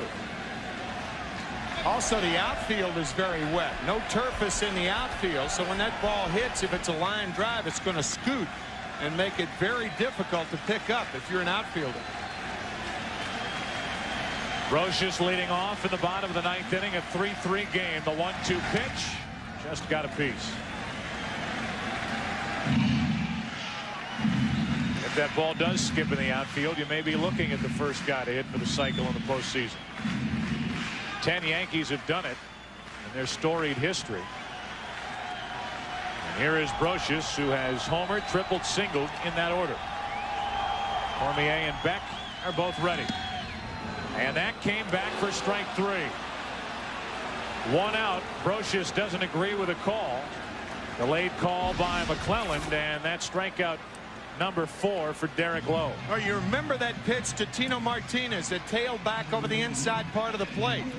This one did the same thing, same side of the plate, only a right-handed hitter up there. That late tailing fastball, a very effective pitch. Now Knobloch, who has grounded out, flied out, walked, and dropped down a sacrifice bunt. Jeter next.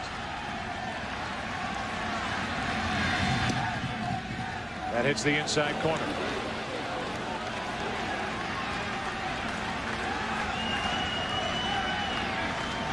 Jeter tied this game his last time up in the 7th. An RBI hit to right.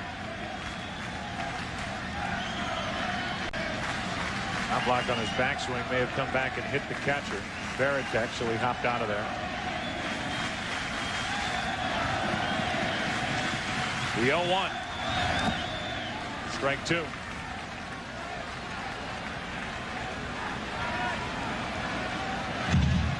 See if Lowe tries to hit that outside corner with that comeback sinker once again. Started just off of the outside corner. Try to tail it back in there and get the called strike.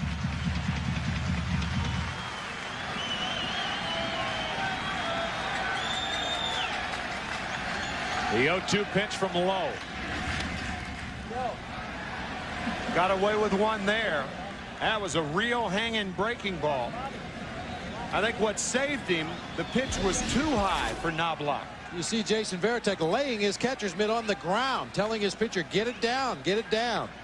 He left that pitch up over the fat part of the plate. Again, the 0-2, and Knobloch just got a piece. The rain is all but stopped. Little mist here in the 9th inning.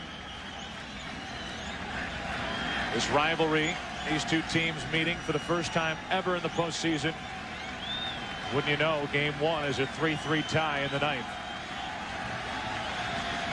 Big numbers in his career for Knobloch against Lowe. Valentin, a diving stop. Too late, base hit. And the winning run is on for the Yankees.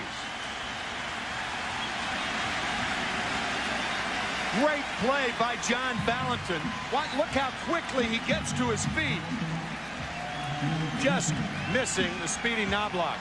Looked like after Valentin made the catch, as he was diving, he was able to get his body turned and in a better position so that he was able to get to his feet quickly and throw strong to first base, but Knobloch was just too much speed.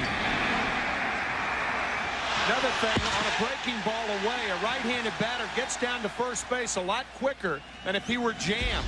And that helped Knobloch get a good jump out of the box. Knobloch may have injured himself coming across the bag, and he will get a visit from Gene Monahan and Joe Torre as Jose Cardinal is in on the meeting.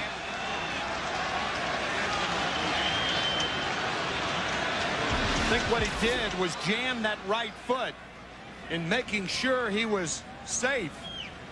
It's the left foot. Then coming down on the right foot, it didn't appear there that trainer Gene Monahan looking at the right foot of Chuck Knobloch. May have been on the trip down the baseline. Yeah. Knobloch is okay to stay in, and he carries the winning run in his back pocket. Derek Jeter stands in. Just had the Derek Jeter cereal unveiled last week in Manhattan. That's a Jethro Bodine cereal bowl right there. Ladies and gentlemen, let's proceeds go to the Turn 2 Foundation, which promotes healthy lifestyles for teenagers. It's available regionally, including the states of Michigan and New York. From Michigan, Jeter has been a hero so many times, and he takes ball 1 down and in. Troy O'Leary in left field playing Derek straight away. Center fielder Darren Lewis drifted toward right center field. There's a big area in left center. To the third baseman, Valentin fires to second to get the lead man. 2 gone. Knobloch is forced. And a good play to keep the winning run out of scoring position. And Jimmy Williams, with O'Neill coming up, is going to go to the only left-hander he has in his bullpen, Real Cormier. Chuck Knobloch, bad foot and all, going hard from first into second base to make sure the Red Sox were unable to turn a double play. And that's it for Derek Lowe. As Knobloch goes back into the dugout gingerly, Lowe did another fine job for the Red Sox. He keeps it tied here in the 9th. Strong effort again tonight for Derek Lowe and for this Boston bullpen.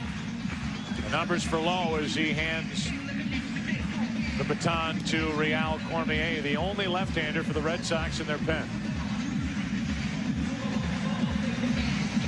Jimmy Williams has to be very judicious about his use of Real Cormier, but this figures to be as good a time as any. A tough left-hander in Paul O'Neill coming to the plate. He brings on his only left-handed reliever.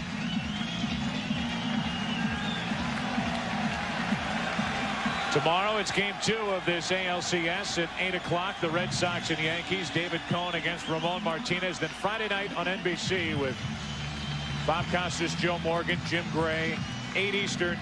Game 3. Braves and Mets at Shea Stadium with the Braves up 2-0.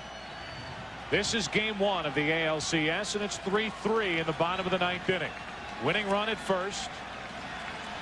Good speed as Jeter will take his lead, and Paul O'Neill stands in. O'Neill, a 190 hitter against left-handed pitching this year. Facing Cormier. And he takes a ball. The big question for the Yankees coming into this series, was O'Neill healthy enough to not only stay active on the active roster, but eventually to start in this opener of the ALCS? A broken rib on his right side. He could be the hero of game 1. 1 on, 2 out. Tie game. And a strike makes it 1-1.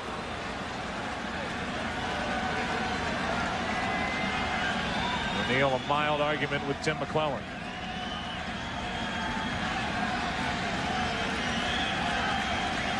So the Red Sox in a game started by Kent Mercker. And the influence of the Red Sox bullpen tied with the Yankees here in the 9th inning.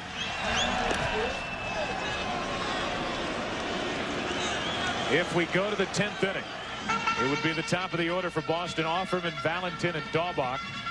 Anybody gets on Garciaparra, and it would appear it would be facing Mariano Rivera. Nobody warming for the Yankees, so Rivera will be back out there in the 10th.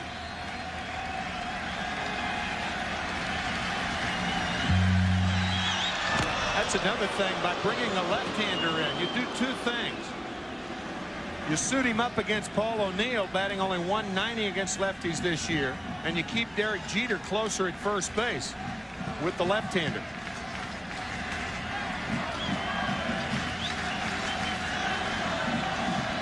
Winning run, Jeter at first with 2 out here in the 9th inning. Looks like he's running here. Cormier gives him a look. Track conditions sloppy.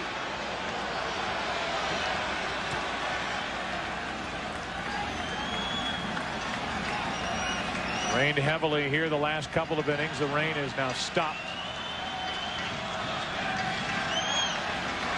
But more mud than dirt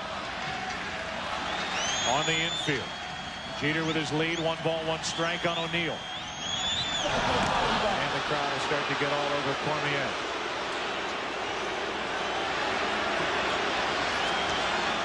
Well, it's shaky footing not only for base runners but for the infielders as well. If Derek Jeter breaks for second base, he may have problems with his footing, but so will Jose Offerman and Nomar Garciaparra as they break to cover the bag.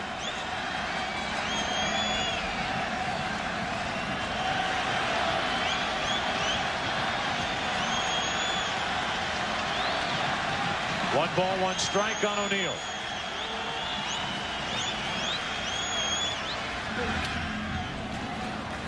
That's strike 2, and Cormier and the Red Sox 1 strike away from sending this to the 10th. That pitch was hammerable. Fastball on the fat part of the plate.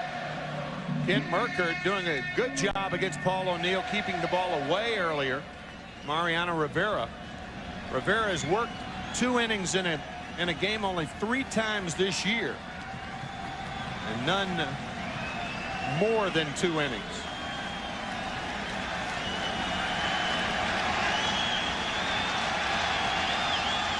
The feet of Derek Jeter as he takes his lead. 1 ball, 2 strikes on O'Neill.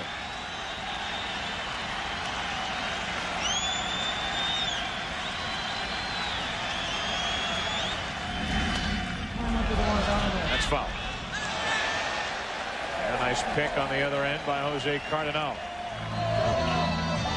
Now, we always show Don Zimmer, and he's a big character in the dugout for the Yankees. Jose Cardinal is as big a character.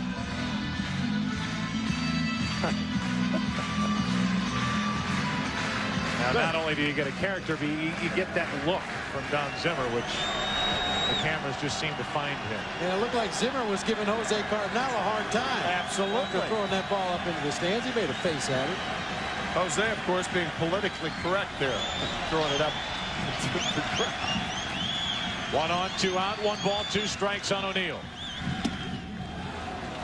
2-2 from Real Cormier, who has undergone Tommy John surgery. Took him over a year to feel right again. Came up through the St. Louis organization, New Brunswick, Canada.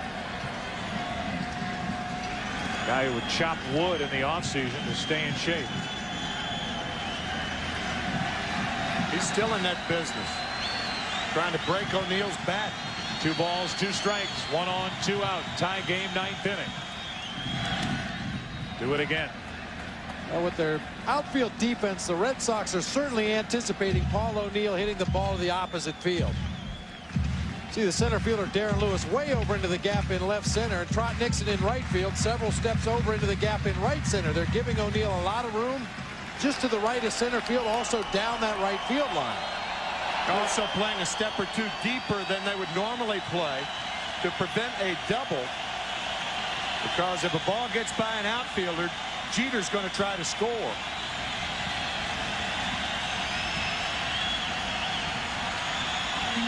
Another 2-2 pitch.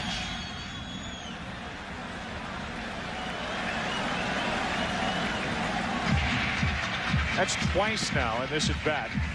But just before a pitch is delivered, there's a wild note played on the organ here at Yankee Stadium, whether intentional or not. But it has escaped from the organist here at this historic ballpark. That whimsical Eddie Layton on the organ. It's only happened twice. 2 balls, 2 strikes. Winning run at first with 2 out. 9th inning. Game 1 ALCS.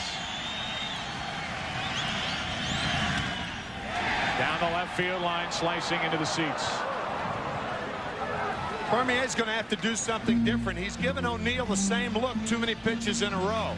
And you can see slowly but surely Paul is hitting the ball back over the third base dugout, and then he's bringing it around toward that line.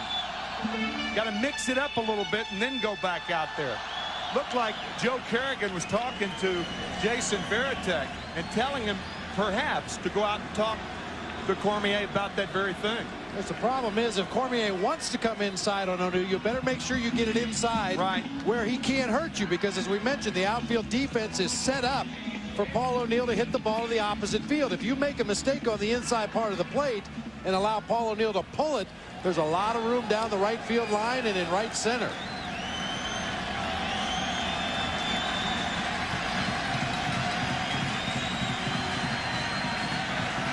O'Neill dried off the bat, gets back in with a 2-2 count. Switch hitter Bernie Williams on deck. Winning run at first, 2 out, game 1. Back to Cormier. Let's go to the 10th. Extra innings in game 1. Red Sox and Yankees. Top of the order for Boston in the 10th inning. Would seem Rivera will head back to work in a 3-3 game. Mariano Rivera does indeed head back to work for his 2nd inning of relief help for the Yankees. We go to the 10th inning, tied at 3, and we go down to Keith Olbermann. Keith. Joe, Chuck Knobloch will go back to work here in the 10th inning as well. The injury that we saw in the last inning was not on the play at first base, but the foul ball, rather, that he jammed off the back of his right ankle above the calf, or barely above the ankle. I'm getting my, I didn't get my medical degree, as you can tell. Trainer Gene Monahan was watching him throughout, and will continue to do so, but Bobby said he was all right to go out again. Joe? So he's back in the field, and so is Rivera. And again, Mariano Rivera, who has thrown 2 full innings 3 times this season, has never gone more than 2 innings in 1999. Will work to the top of the order. And then if this game should continue, more decisions for Joe Torre. Rivera only threw 14 pitches in that 9th inning. So if he has an economical 10th, perhaps Joe would send him out there in the 11th, unless the Yankees, of course, score in the bottom of the 10th.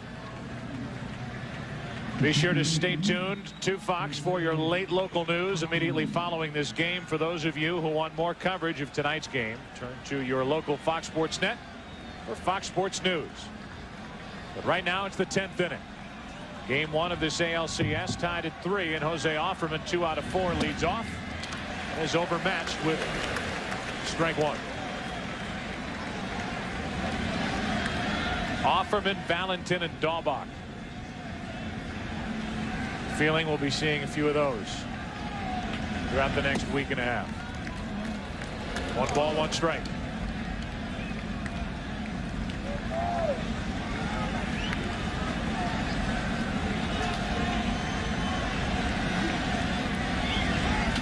Offerman lines a base hit into right field, and a good start to the 10th inning for Boston. Well played by O'Neill on that wet grass out in right, and it's a leadoff single. 3rd hit of the night for Jose Offerman. That's the good news. Here's the bad news. The right-hander that the Red Sox try to score against here in this postseason game has been basically untouchable his career in the postseason. A record of 2-0, an ERA of 0.47. 9 saves. He hasn't given up a run since that Sandy Alomar Jr. home run back in the division series in 1997. Here's Valentin. Was reached on a fielder's choice, scored a run, and doubled. John Valentin has sacrificed 1 time only in 1999.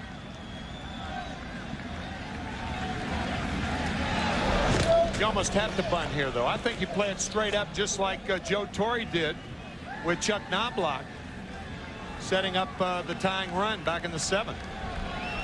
And Rivera with that throw to first base, not so much to try to pick off Jose Offerman, to see if John Valentin would give away whether he's going to bunt or not. He's not, and that's strike 1. Yeah, these are unusual circumstances. Yep. First of all, you're in game 1 of the ALCS. More importantly, you're facing Mariano Rivera.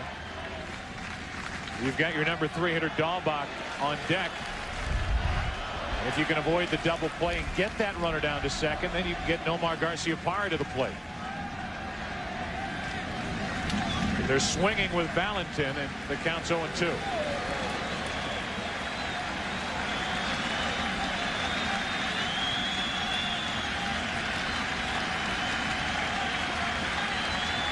First base runner for the Red Sox since a leadoff hit in the 6th inning by Veritek. And it's Offerman with a leadoff hit here in the 10th.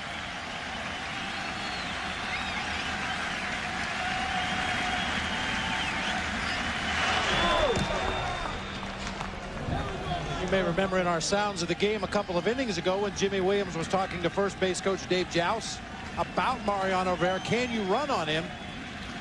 They determined that it would be tough, but it can be done. And they said at the time Rivera does not like to throw to first. He's made 2 throws over there in this at bat. And now Offerman starts and stops. Posada lost control of it as he popped up. That pitch did miss the strike zone by much. 1-2. Even though Rivera is a 1-speed pitcher, that's one of the things that running against him will do, because Jorge Posada has a very difficult time centering the ball when Rivera releases that fastball. He had 2 pass balls earlier in the year. He didn't lay a glove on him. The balls hit him in the forearm. A 1-2. 2 balls, 2 strikes. 96 from Rivera. In order to make a clean throw to second base, you have to catch the ball cleanly. The ball can't be caught in the heel of the glove or the webbing of the glove. It's got to be caught in the pocket to make the transfer properly.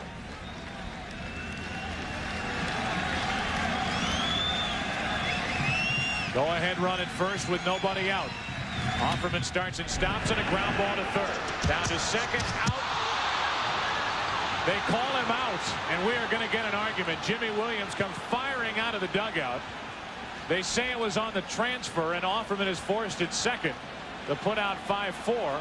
And with Valentin running, the Yankees just missed a chance for a double play. No way, in my view, was he in the act of throwing. That ball popped out of his glove. He never even touched the ball. There was no transfer from the glove to the hand. We'll check it out.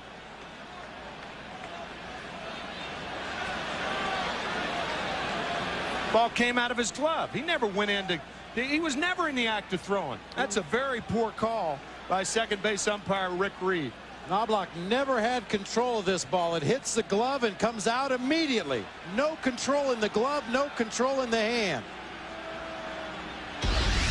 Used to be a cheer in Brooklyn that went, "We was robbed," and the Red Sox was robbed then. Chuck Knobloch, who committed 26 errors during the regular season, just had a terrible year defensively. That's a boot. If Knobloch would have had his bare hand closer to the glove, perhaps he could have made this play. Look how far away from the glove his bare hand was. No control in the glove whatsoever. None. Well, we have yet to show you a replay where it looks like it was anywhere close to being an out. Yankees with a huge break right there. So instead of 2 on with nobody out, it's the go-ahead run at first, and Daubach hits it back to Rivera. It's Jeter in the middle this time in a double play. 1-6-3, and what a turnaround. What a turnaround in a matter of minutes. Yankees catch a break. Still 3-3, bottom of the 10th. Back to Yankee Stadium. The Bud 1 airship is overhead here in the Bronx. The brewmasters at Budweiser remind you that fresh beer tastes better. Budweiser, the official beer of Major League Baseball and the American League Championship Series. See a raindrop on the lens up the camera on the Bud 1 airship, and now it's Rod Beck, who takes over in the bottom of the 10th inning. He's the 5th pitcher of the night for the Red Sox. Beck came over from the Chicago Cubs for left-handed pitcher Mark Guthrie and minor league third baseman Cole Liniak at the trade deadline. Pitched in his first game on the 1st of September. He came into the ball game. Jason Varitek, his catcher, came out to the mound and very politely introduced himself. "Hi, I'm Jason. What do you throw?" First time they'd had an opportunity to talk to each other. Rod Beck picked up a save in that first outing. One thing he doesn't throw that he used to. Just the 3 sure things around here. Red Sox trying to break that curse. The one thing he doesn't throw is that overpowering fastball like he used to. Watch the velocity on the Fox box in the top left-hand corner of your screen. That's about as hard as he'll throw with any pitch. Maybe 88, maybe 89, but he probably won't touch 90. So if that's the case, you do not want to toy with Bernie Williams in there with an 87-mile-an-hour fastball. That's his strength. A shot into center field. Back, track, wall gone. And with that, the Yankees have won Game 1 of the ALCS.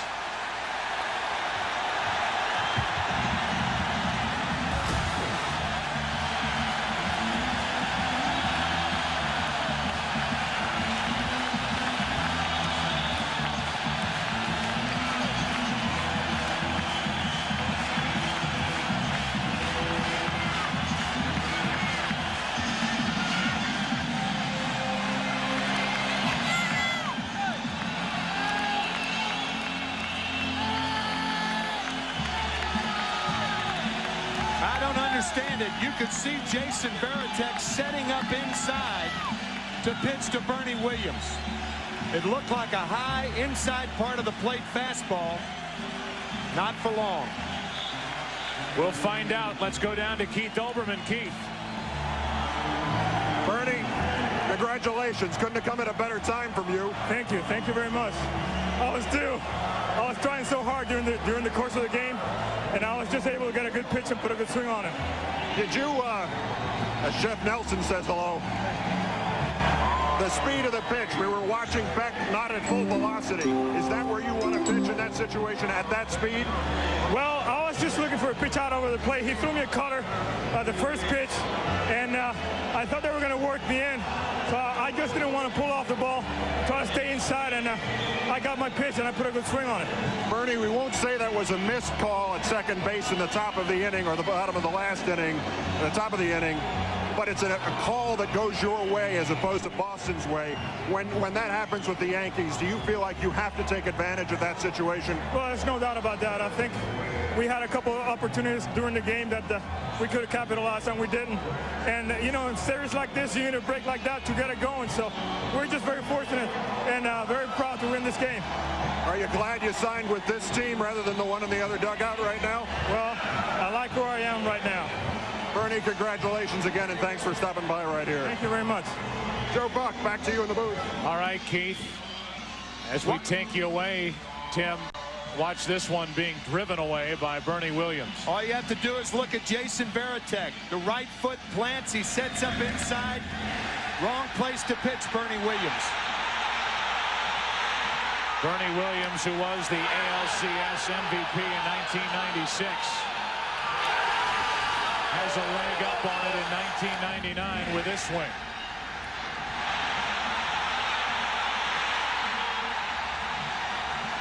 Game one, which lasted until the bottom of the 10th inning. Rivera gets the victory. Rod Beck takes the loss. 2 pitches into the bottom of the 10th inning, and Bernie Williams sent it over the wall in dead center field. That'll do it for game one. Game two tomorrow night, 8 Eastern. Ramon Martinez will take on David Cone, the Boston Red Sox, the New York Yankees. This harsh rivalry. The Yankees and Red Sox hooking up in the postseason for the first time in postseason history, and round one of this ALCS goes to New York for Tim McCarver and Bob Brenly and Keith Olbermann and Steve Lyons. This is Joe Buck. So long from Yankee Stadium. Final score in 10 innings. 4-3. The world champions win game one. Join us tomorrow night for game two of the American League Championship Series, beginning at 8 Eastern, 5 Pacific. What a night here at Yankee Stadium. Will the curse continue throughout the end of the millennium? That's what we'll be tracking over this next week plus of this LCS with the Yankees and Red Sox. Don't forget, you've been watching Fox Sports coverage of Major League Baseball. A long night, a good night for the Yankees, and a good night from us to you.